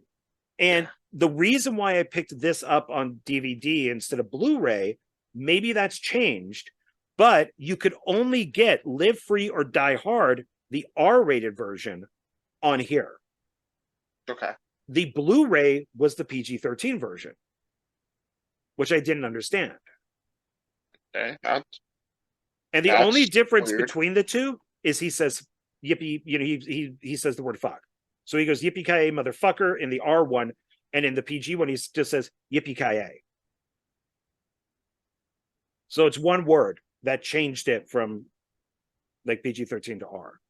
But that's really the only reason I got it. Maybe So the now, TV version kind of deal. yeah, even though that's what played in the theater. But maybe now it's changed. Maybe now that R-rated version is standard. I don't know. But and then my last one, I love this so much. It's a set. It's a box set. I love it so much. This title is great. The Bombs, Babes, and Blockbusters of Canon Films. 10-pack DVD collection. Nice. See old Chuck Norris on there? Chuck. Love it. Yeah, Chuck Norris. You got Stallone. You got Van Damme. There's Dolph as He-Man. I mean, it includes the documentary, one of the 2 documentaries that were about Canon Films. It's a Electric Boogaloo, The Wild Untold Story of Canon Films. And the movies that you get in this are Missing in Action. I do have that one. I need to get all 3, or the other 2 now, I guess. Invasion USA, which is my favorite Chuck Norris movie. Cobra, which might be my favorite bad Stallone movie. Delta Force, Masters of the Universe, Over the Top, Bloodsport, The Hitman, and Hellbound, which I saw at a screening in LA. It wasn't even at a studio. Like, they had to rent out a place. There were only 3 of us in the audience, and Aaron Norris, Chuck Norris's brother, who was a stuntman turned director, was there. And there were only 3 of us in the entire place. Normally screenings are sold out. This had like 3 people. And this is Chuck Norris meets the devil. I was very excited. Wow. Okay. Yeah. And this is just, I bought this for like $7 at Walmart. I think they priced it wrong. But it's, I mean, it's got, at least they're all on their own discs. Oh, dude, that would be the whole reason I buy that now. If I buy this, if I break my budget this month, it's your fault, John. It's your fault. And if my wife murders me, it's your fault. Well, she could come live with me. How's that? No. It will never be the same. But you know, I couldn't leave somebody like that. So we would just be friends. And just let you know, we'd just be friends. But at least I could take care of her because I caused her death by buying a Canon box set. I will haunt you, man. I will haunt you. So okay, so that's all of them. That's all of ours. So I guess I did forget one thing. Oh, I saw that back there. I do have a VHS tape of Raw Deal. Nice. I don't know if it's the legit movie because the VHS is blank. Oh. I hope it is, but I don't know. Even if it's not, it's still cool to have. Yeah. Why am I so white, man? What is going on here? You'll cancel yourself out if you say that you're too white. No one gives Arnie a Raw Deal. Nobody. That's sweet. Okay, so who wants to go first for the 5 best? The 5 best. All right. Well, since you went first with the Blu-rays and stuff, go ahead. I'll go ahead with the best, and then you can do your best. And okay. Or you want to do worst first? Or do I say worst for last? It's whatever you want to do first. I'll just follow. We do worst. Yeah, let's do worst first. I'm disappointed in my top 5 because, like I said, I didn't even realize it, but some of these are in my stack. So yeah, it's like okay. All right, so we'll do our 5 worst, and then we'll do our 5 best, and then we'll do our guilty pleasures. Okay. Sound good? Sound good. All right, so number 5, worst film is Rambo, aka Rambo 4. What? I did not like Rambo 4. I That don't is know. one of the best Rambos, especially if you get the unrated Blu-ray of it, where it's violent as hell. So you're driving me to drink. I don't know, man. I mean, I think what really ruins it is Stallone was at that point to where he was out of shape. He was basically, going off the deep end at that point, and Oh, it didn't feel like disagree. John Rambo. Wow. Just my opinion. Just my opinion. I know, but I could be But shocked. I could be shocked, and I am shocked. I mean, Wow. maybe I'll go back and watch it again and I be could see you saying, and I will disagree with this one also, but Rambo, was it Last Blood? The last one that I haven't seen that one. I own it, and it took me a couple times to like it. I now like it. It's 90 minutes, and the American version has 15 minutes missing out of it, which really sucks that it's not on the Blu-ray. There's a whole scene at the beginning of the film where he's trying to save these people up on a mountain from a flood. They're like,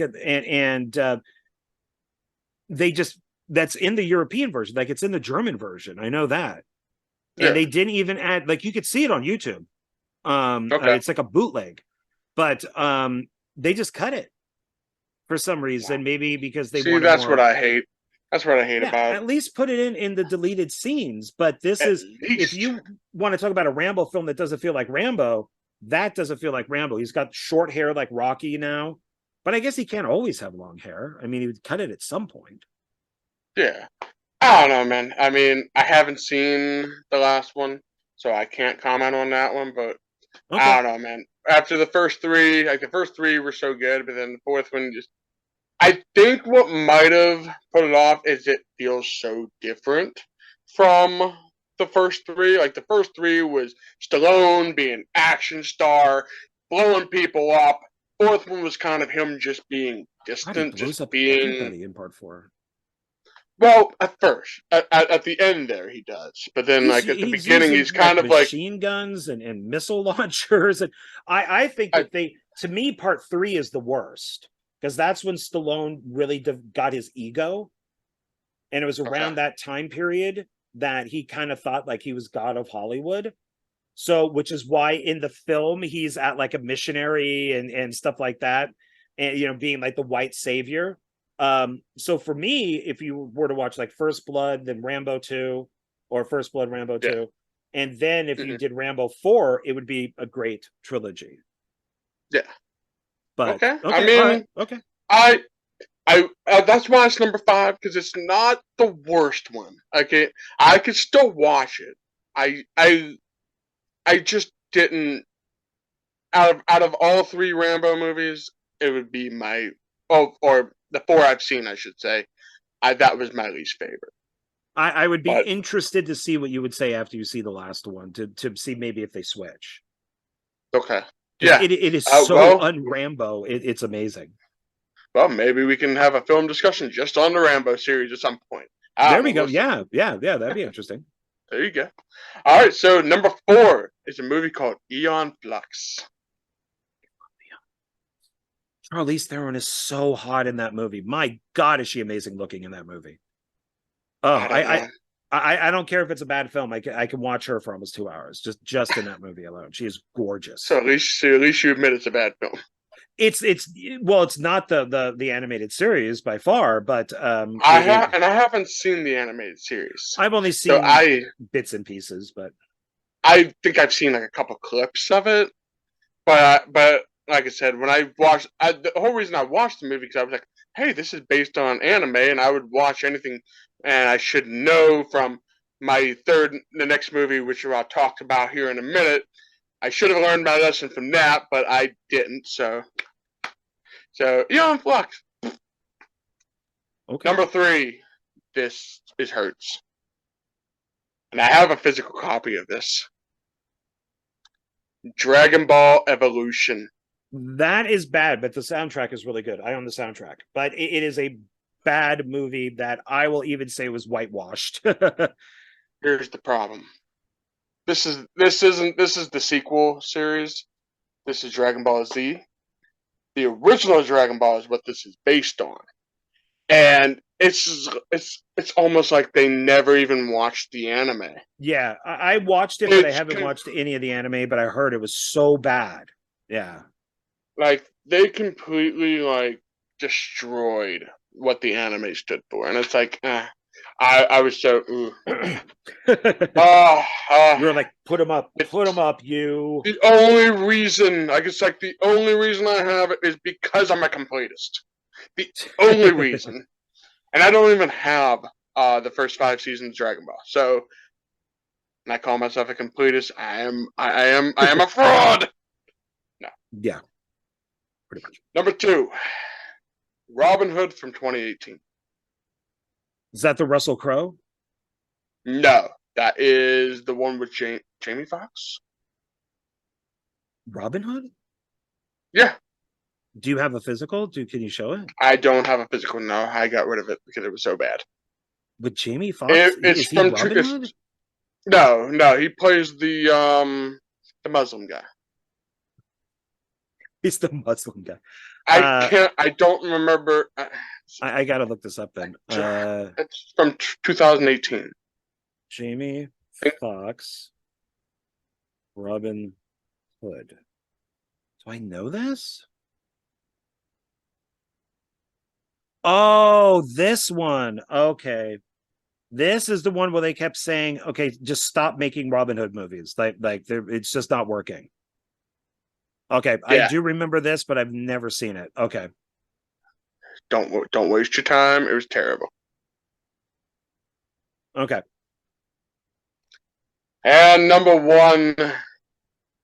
Oh, no, I'm sorry. Before you say, no, I'm actually thinking, maybe I never knew this movie was made. I'm thinking King Arthur is the one where they said, stop making King Arthur movies. They're just not good. That's what I'm thinking of, is King Arthur, the one that was made a few years ago. But the kid that would be king or something like that? No, it's just King Arthur. But I don't even think I knew this Robin Hood was made. If I did, I completely forgot about it. Yeah, I watched it because I liked the not the Russell Crowe one, but the one before that. Who was Kevin Costner? Oh yeah, Kevin Costner. Yeah, King of Thieves. Yeah, I love that one. That was like one of my favorite Robin Hood movies. So when I seen this one, I think I got it on sale at Walmart or something for like $5 or something. Okay, this was done. I'm sorry, this was done at the same time as your Robin Hood, roughly. This is 2017, and it's called King Arthur: Legend of the Sword. Okay, I never seen that one. Oh, it's Guy Ritchie who directed it. The guy who did Robin Hood. No, Guy Ritchie did Robin Hood, or no, he did King Arthur. Oh, okay. Yeah. So, but I'm sorry. So go on. No. Yeah, Robin Hood was it was not good. I mean, I never seen the Russell Crowe one, but the one with Kevin Costner, the one I watched, and that's the one I enjoyed. So the one with Russell Crowe is a huge disappointment because it was supposed to be from the point of view of the Sheriff of Nottingham. Okay. So Robin Hood was a thug, a thief, and not a good guy. Mm-hmm. And they completely threw that out and they switched it back around. And I thought, wow, that would have been interesting if we could actually see Robin Hood as like a thug, as a villain. Yeah. See him from the eyes of the bad guys that we've been told were the bad guys. What if they were actually the good guys? Yeah. So I mean, that would have been a great concept, but oh well. It is what it is. So yeah, that's 2017, 2018. The one I seen was 28. They said 2018, so it could have been 2017. Well, anyway, so number 1 is Iron Thunder by David Sterling. Sorry, Dave. That I couldn't even finish the movie. He really likes it because it has Richard Hatch from the original Battlestar Galactica in it, and I guess like they were friends for a while. Mhm. But yeah, he talked about it all the time. David really likes that movie. So sorry, David. Yeah. I mean, hey, I love your other movies, David. I do, but that I movie didn't I couldn't. include any of those type of movies in my stuff. Just I tried to avoid, but I was down to the last straw. I I literally I got when before we did this, I was getting prepared at like 6 o'clock your time, forgetting that you said 7 o'clock. So I was like I'm like, come on, I gotta figure this out. What do I do? And then no, I didn't find out I have like an hour left, an hour to prepare. So yeah, so Iron Thunder would be my worst. I was trying to find something else, but I couldn't find anything else, so I just threw that one in there. And it's a movie I watched 20 minutes of and fell asleep. Wow. So sorry. Sorry, David. I actually haven't seen it, so I think I own like 2 copies of it. I think David sent me 2 copies, and I've never three watched copies. 3 copies. it. And they were all from him sending them to me. He used to send out a long time ago, if you bought like a bunch of his movies, he would always give a free movie. And that was, I think, his main movie that he would send out because he liked it so much. So yeah, it was that one. Well, I see like the first 3 things I bought when I bought the Camp Blood set, he sent that movie. That as a free movie. When I bought the Axe Grinder set, he sent that as a free movie. When I bought the little what do you call it? The little prototypes that he was selling for remember the flash drive that he gave with yeah, like they're all white or something. Yeah, they're like they're not painted yet. Yeah, it was like they were bigger too.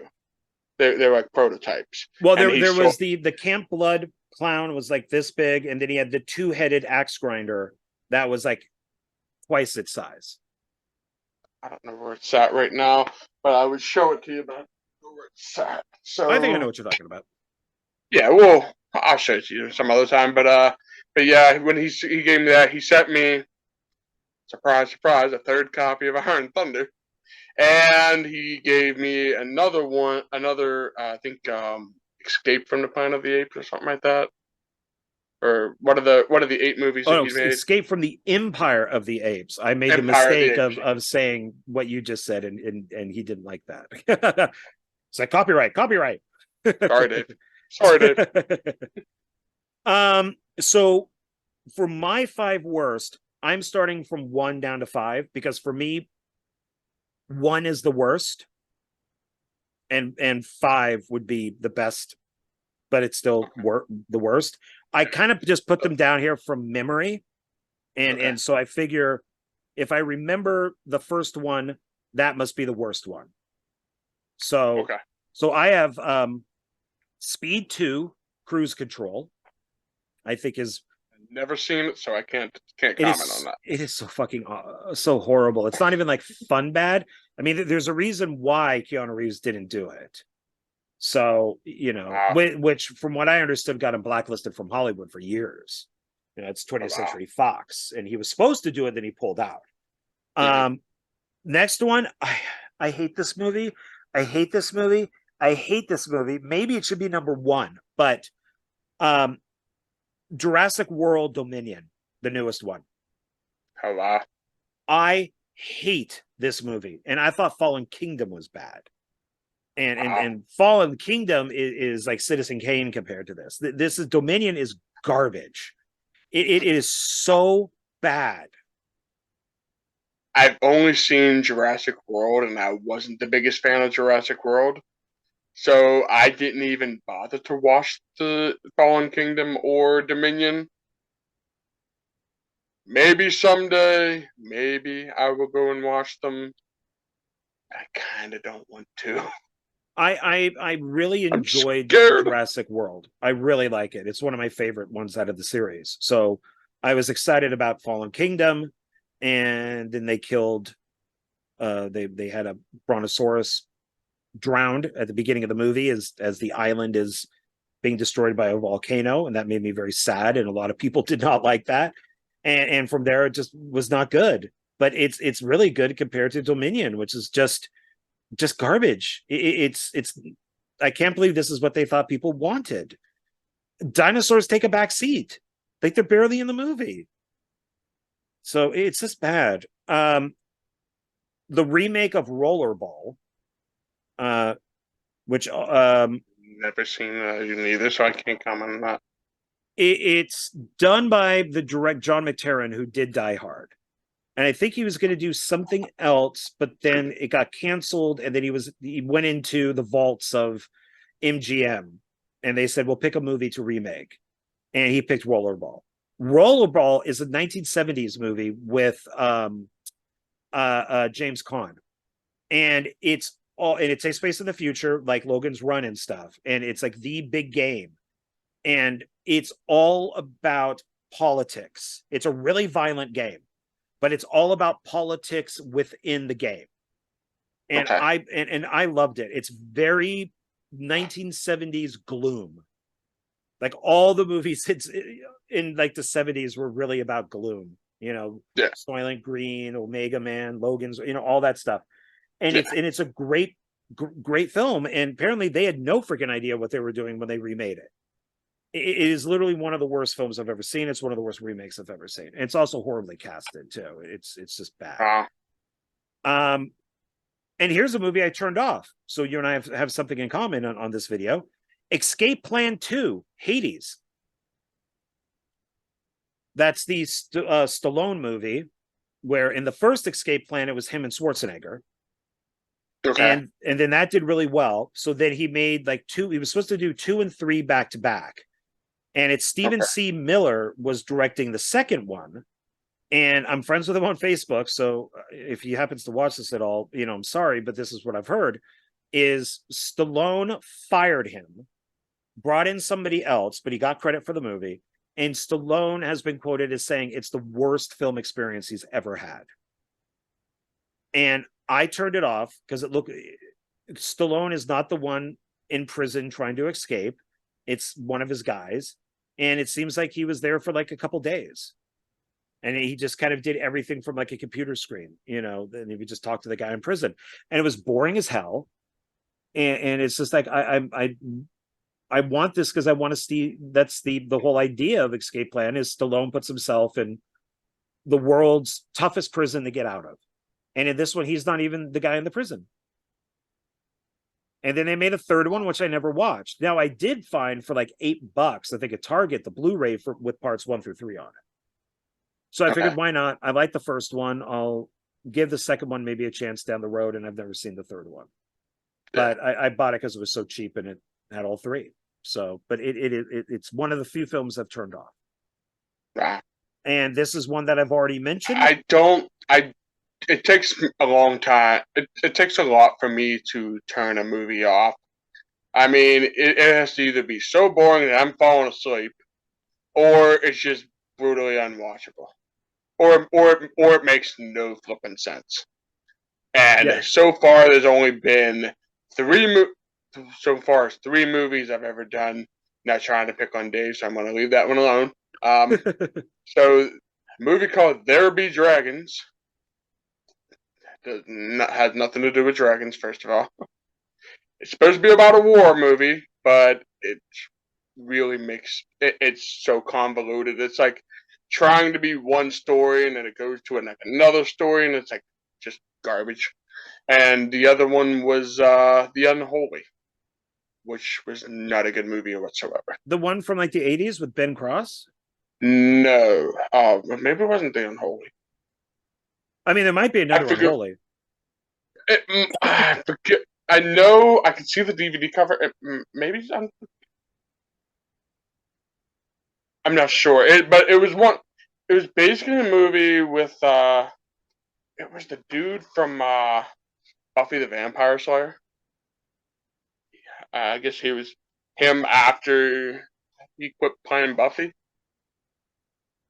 and it it was just garbage. It was just pure garbage. So I think it was 2008, but I could be wrong. The cover has an eyeball with a pentagram. Oh, this movie. I know what you're talking about. Wait, but isn't this with like Jeffrey Dean Morgan? Not sure. I only watched it. There's a bunch of them. There's 2008, 2021, 1988 is the film I'm thinking of with Ben Cross. But I know there's The Unholy, which I think is Jeffrey Dean Morgan, which I wanted to see. I think the one from 2008 is the one I was talking about. Okay. All right. So avoid the 2008 one. Okay. And then my last one is one that we've already brought up, which is A Good Day to Die Hard, which I could sit through it, but it's have not seen it, so I've only seen the first two Die Hard movies, so I kind of like after that.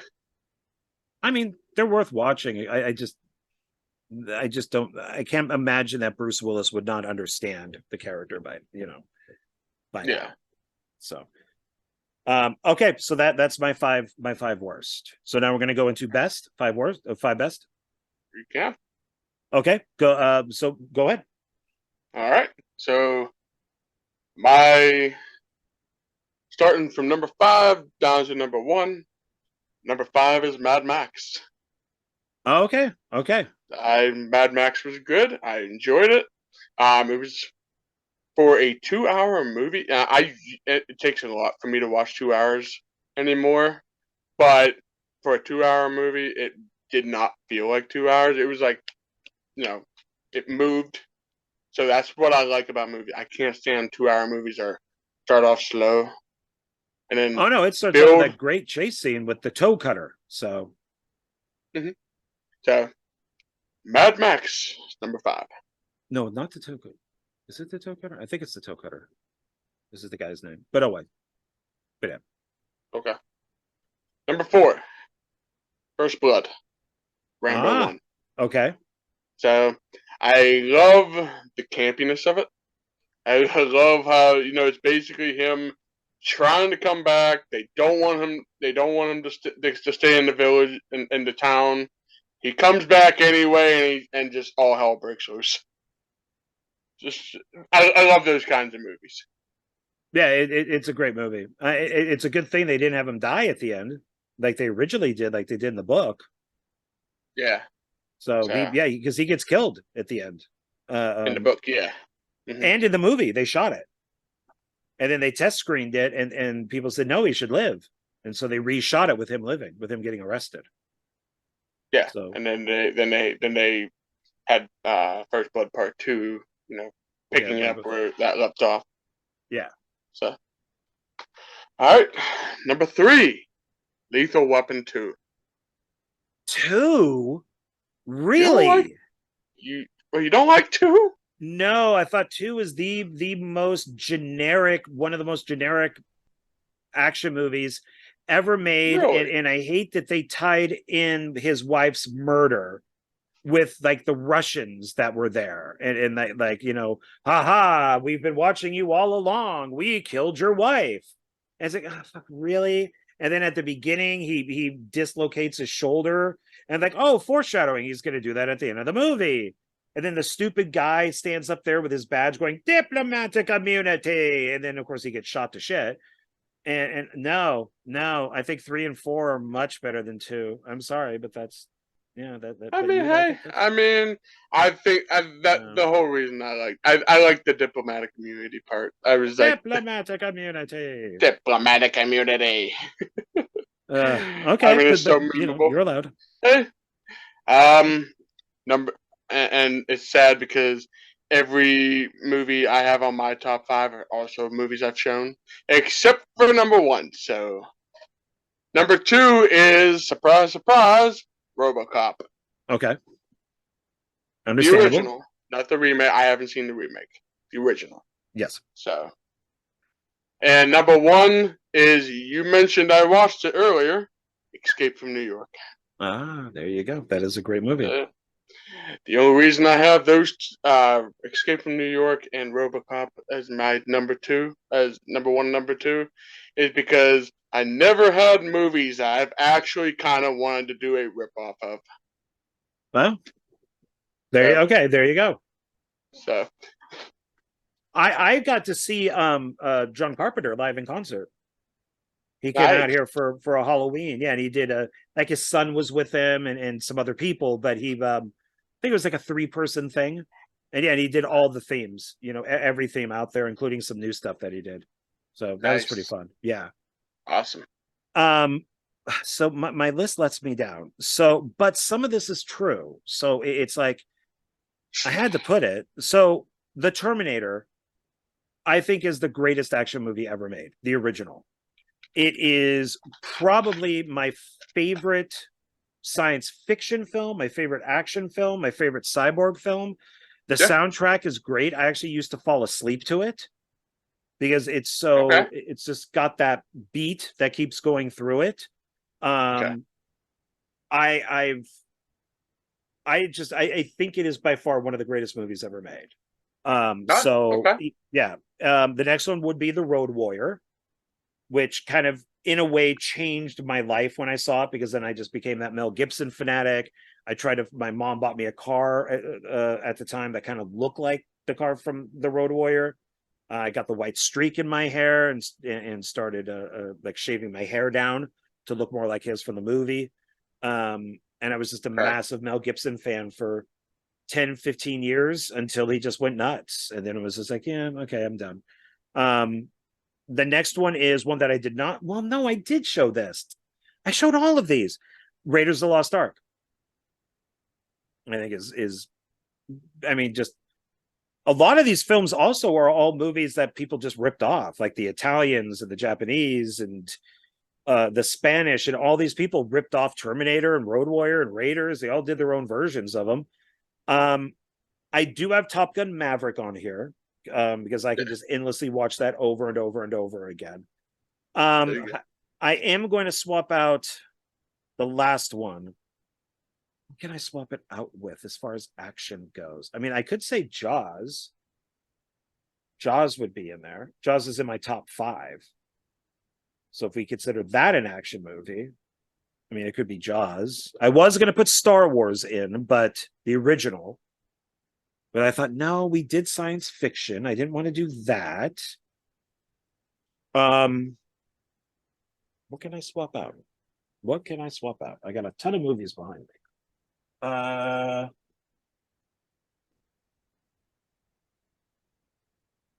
don't know. I'll just say it because it's going to take too long to find something, which was Mission Impossible Ghost Protocol, because I'm just into Yeah. that whole thing right now, and it changed the whole series.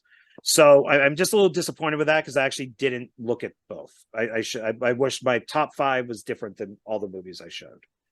So Hey, I did the same thing, so I can't really complain. So yeah. the only one I had different that I don't have a physical copy of, but I will be changing it because I do definitely want to own a physical copy of is Escape from New York. Yeah, that's get the Scream Factory version of that, because that's got like commentaries and all that stuff on it. It's got there's a bunch of deleted scenes from that movie. And even though I've heard a lot of people say that the sequel is worse, I still want to see Escape from LA. I own it. If you look at in comparison to the first film, yes, it is bad. If you look at it, because I don't know if the visual effects were intentional, but it feels more like a comic book, like an actual comic book with the colors and the way the effects are, because the visual effects are awful. I mean, they are awful. I mean, if you look at Escape from New York, it's kind of but that was all physical. But that was physical stuff. They did the map painting of New York, and they actually had the plane, like a physical plane. None of that was visual stuff. And that was one of James Cameron's first movies too. Yeah. He worked on that. I mean, it was good. I'm not taking away from it. I'm just saying that by today's standards, a lot of it is dated. But you know, I'm the type of person I love stuff like that. It's very especially when you go from like when you have it in HD, you can kind of see like the limitations a little bit. That's a problem. Like I got the Criterion version of Night of Living Dead, and you could see every flaw. Every Yeah. flaw. The hand that gets stuck in the door, and when they close it, the hand falls off and hits the floor, and you could see the line in like the in like the plastic, and it just so I've had I've set a mission for myself to find the worst Worst copy version. of Night of the Living Dead that I possibly can, because I think that's the way that you should see it, is almost like a documentary, like a found documentary type of thing. But yeah, it was too clear. It's just like, no. This movie should not look this way. It's way Yeah. too. It's you just see every flaw. So, Yeah. okay. So do you want to do guilty? Do your 5 guilty first? Sure. You wanna do yours first? Or- Well, why don't you go in? Okay. All right. So over the years, I figured like these are ones that I've watched as a kid over and over and over again. So I did look up the this is also from the I was looking up a list of the worst action movies ever, and these were on this list. But as I was going through, I was like, I like that movie. Well, why is that on board? I kind of like that movie. I And it's came like, across those. you know what? You know what? I'm gonna put these on my guilty pleasure movies. So, number one is Snakes on a Plane. Well, that's a fun movie. Yeah, I mean, it's a fun movie. I'm tired of these mother snakes on this mother plane. Come on now, they classic, were going to classic. change. The studio was going to change the title. Terror at 30,000 feet or something. And Samuel L. Jackson said, I will not promote this movie if you don't call it Snakes on a Plane. I signed on to be in a movie called Snakes on a Plane. He goes, I want it to be Snakes on a Plane. And so they changed it back to Snakes on the Plane because of him. He's like, no, Snakes on the Plane is a great title. That's what I signed on for. Don't change it. Yeah, really. I mean, I don't have a physical copy of it, but I borrowed it from a friend of mine so many times that I borrowed it so much that they actually got rid of it. They took no, they didn't get rid of it, but the last time I was gonna borrow it off him, he's like, dude, you've watched this movie, you borrowed this movie so much. No, I'm not giving it to Buy you your again. own. Exactly. And I never bought my own copy. Kind of sad. Anyway, Waiting for number 4K. two. What's that? Waiting for 4K. Waiting for 4K. Anyway, number two. The Mummy Returns. That's okay. I wouldn't consider that to be a guilty pleasure, but okay, because that's a good series. Okay, the Brendan Fraser. Yeah. I mean, It's on. granted, It the was. Scorpion King looks. Oh my god. Yeah. I mean, I when it came to the Mummy and the Mummy Returns, I watched the Mummy Returns so much. So that was like my favorite out of the three. The third one we don't talk about. Yeah, I didn't like unfortunately. the third one, but the Mummy Returns is a guilty pleasure because I watch that like all the time. I liked it better than the first one. Yeah. Yeah, definitely better. Number three, Doom. I like Doom. Yeah. Doom is awesome. I don't care Yeah. what anybody says. I mean, yes, the reason why it's actually put on the top worst is because it was mainly only made to promote Doom 3, the video game. That was the only reason it was created, was to promote Doom 3. Okay. And The Rock being in it was like the only thing that kind of made it good. But I loved it. I especially the part where, and this is what a lot of people hated, the part where they actually go into first person. You're seeing him grab the gun and going through shooting No. the monsters and stuff. Oh. I love that part. That part Yeah. was awesome. They do that in House of the Dead, which I'm a big fan of, the Uwe Boll film, and he goes in the first shooter. And Yeah. and everybody hates that movie. That probably should have been on my list, but I don't think that's really a guilty pleasure. I actually like that movie.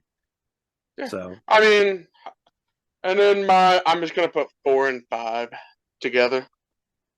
The Punisher with Thomas Jane and Warzone.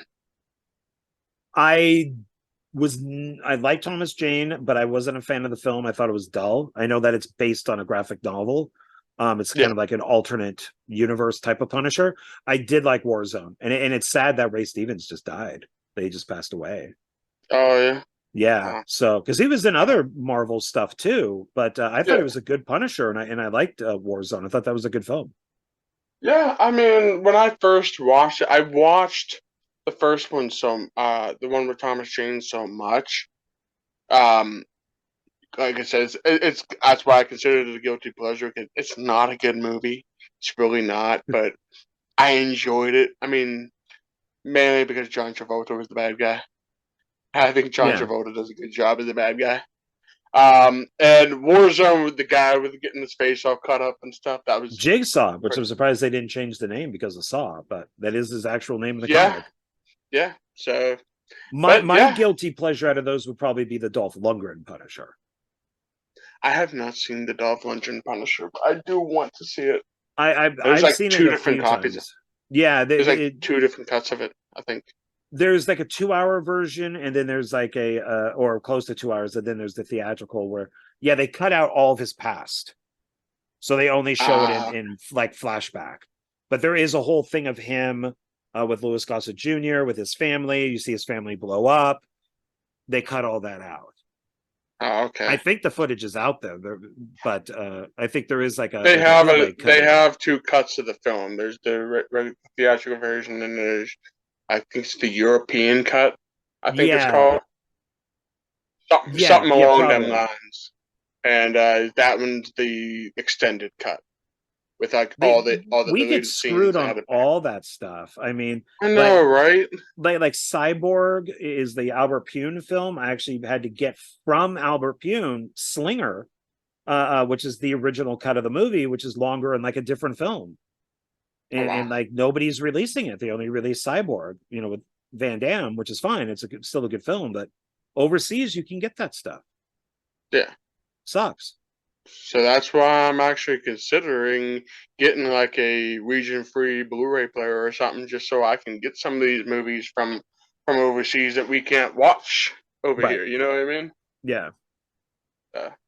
Yeah. So, was that the last one? Those are my 5 guilty pleasures. Okay, so mine, I'm not really sure if this really isn't in any order, but the first one is Ballistic X vs. Server with Antonio Banderas and oh god, what's her name? The Asian chick that was in the 2 Charlie's Angel films, Lucy Liu. Oh, okay, yeah. It's directed by a guy named Chaos. Directed by Chaos, which is one of the greatest thing ever.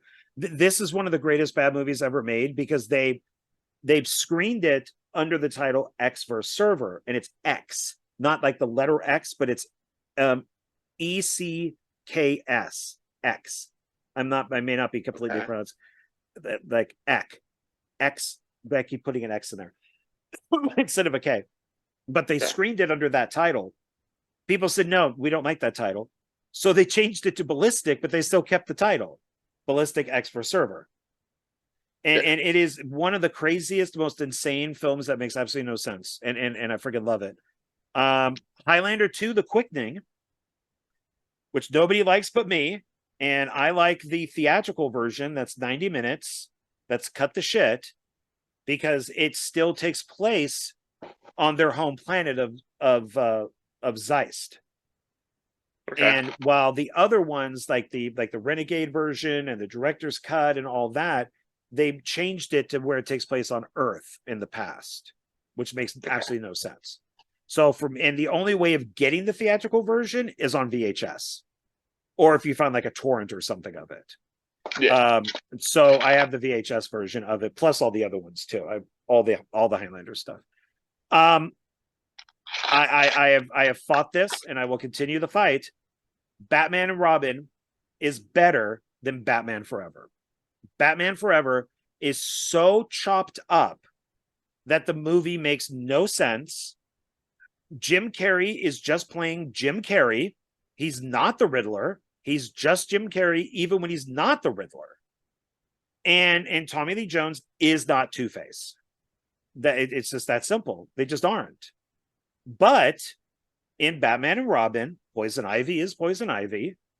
Bane looks like Bane, even though he's used completely differently. Like he's a big dummy in the movie, but he looks like Bane.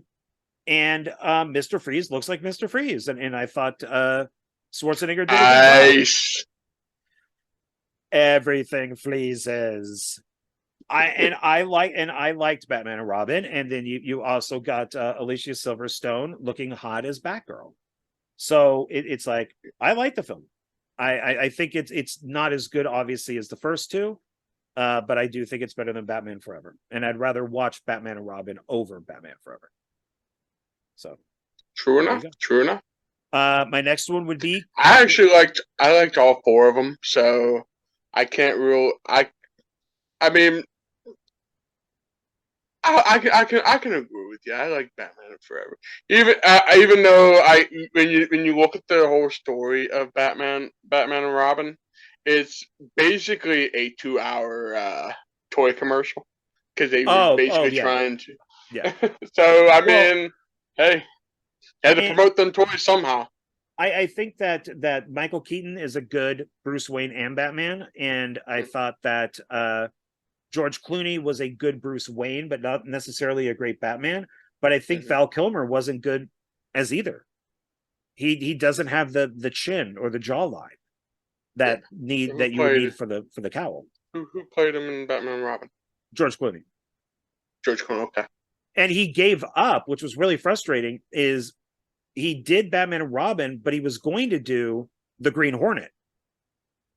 And like it was going to be like Joe Dante was going to direct it, and I think like Kevin Smith was going to write it, and he was going to play the Green Hornet. I don't know who was going to play Kato, but I thought it would have been a much better film for him to be in than Batman and Robin. But you know, then we have one of the greatest all-time bad movies ever, King Kong Lives, the sequel to the, I believe, 1976 King Kong, where they actually give him a monkey heart transplant. And they do that. They actually put in a fake heart into King Kong, and he comes back to life. And then he finds Mrs. King Kong, and then they have little King Kong. And it has Linda Hamilton in it, where right before she's about to have sex, she says to the guy, "We're all primates." And then she has sex with him. It is awesome. And Dino De Laurentiis, who produced the film, who did the King Kong from the 70s, went to Fred Decker, and I know this because I'm friends with Fred Decker's brother, Chris Decker, and that Fred Decker wanted to do Godzilla King of Monsters that took place all in San Francisco, and it would end on Alcatraz and all that. And Dino De Laurentiis said, "No, I want to do King Kong." And Fred's like, "No, you should do Godzilla." And it just never happened. And he went off to go do King Kong Lives, and it ended up being a massive flop and a huge, like, I guess now cult movie because it's so bad that people liked it. And then the last one, you like John Travolta as the villain? So do I. Battlefield Earth. And Scientology is in this. So it all comes full circle. It is based on a Rona Hubbard book or something. It's based on his novel, and which is like this thick, and it's an awful film, but it's hilarious. It is absolutely hilarious. And the director kept saying in interviews, but George Lucas liked it, because I guess they screened it for him, and he liked it, and so the director kept saying that. Yeah. So Battlefield Earth, I think is hilarious, because I didn't read the book, but I listened to the audio commentary, the audiobook for Battlefield Earth, like half of it, and like it's not the movie. It's quite different. So is it a actual story, or is it like a textbook type? No, it's more just like a sci-fi story. It's just these aliens come down and enslave humans. But in the book, the humans are kind of normal. In the movie, they're like cave people practically. but in the book, they're fine. They're just not really smart. Yeah. So, but I didn't make it through the whole thing because it was so freaking long. But yeah, so those are my 5 guilty pleasures right there. Yeah. There we Guilty go. pleasures, gotta love them. Yeah. So we should probably wrap this up. Oh my God, we should probably definitely wrap this up. Anything else you want to talk about, and then we'll sign off.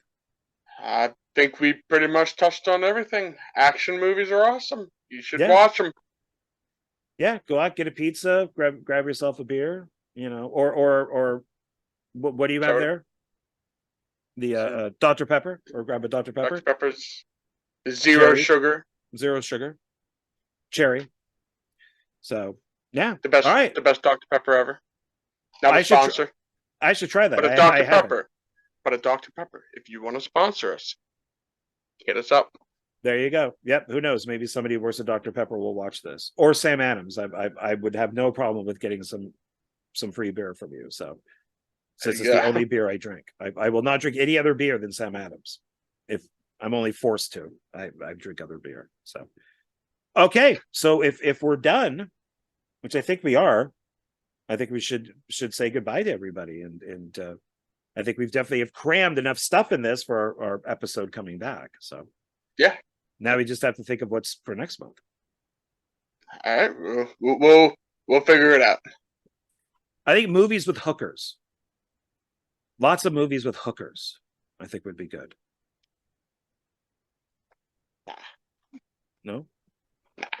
All right, well, back to the drawing board. It was just a suggestion. I'm just spitballing or hooker balling. Hooker ball. Hooker. Is that your new movie? Hooker balling, yeah. A John Ward film, hooker balling. A John Ward film, hooker balling. That's copyrighted. It's got the little C with the circle around it. Hooker balling, copyrighted by John Ward. I'm just saying it right now. There you go. So, all right, everybody. Thank you for tuning in. If you've made it all the way through this, then thank you very much. We really appreciate it. Like, subscribe, comment, to let us know what some of your favorite movies, action movies are, or bad, or guilty pleasures. Let us know down below in the comments. I'd be interested in seeing what you guys think, or if you agree or disagree with us. Who knows? But all right. So I'm guessing we're leaving, and goodbye, everybody, and we'll see you on the next one. And I'm sad that it's not hookers. So, but that's okay. All right, everybody, take it easy. Take it easy, everybody. And we'll talk to you on the next one. Bye. Take it easy, everybody.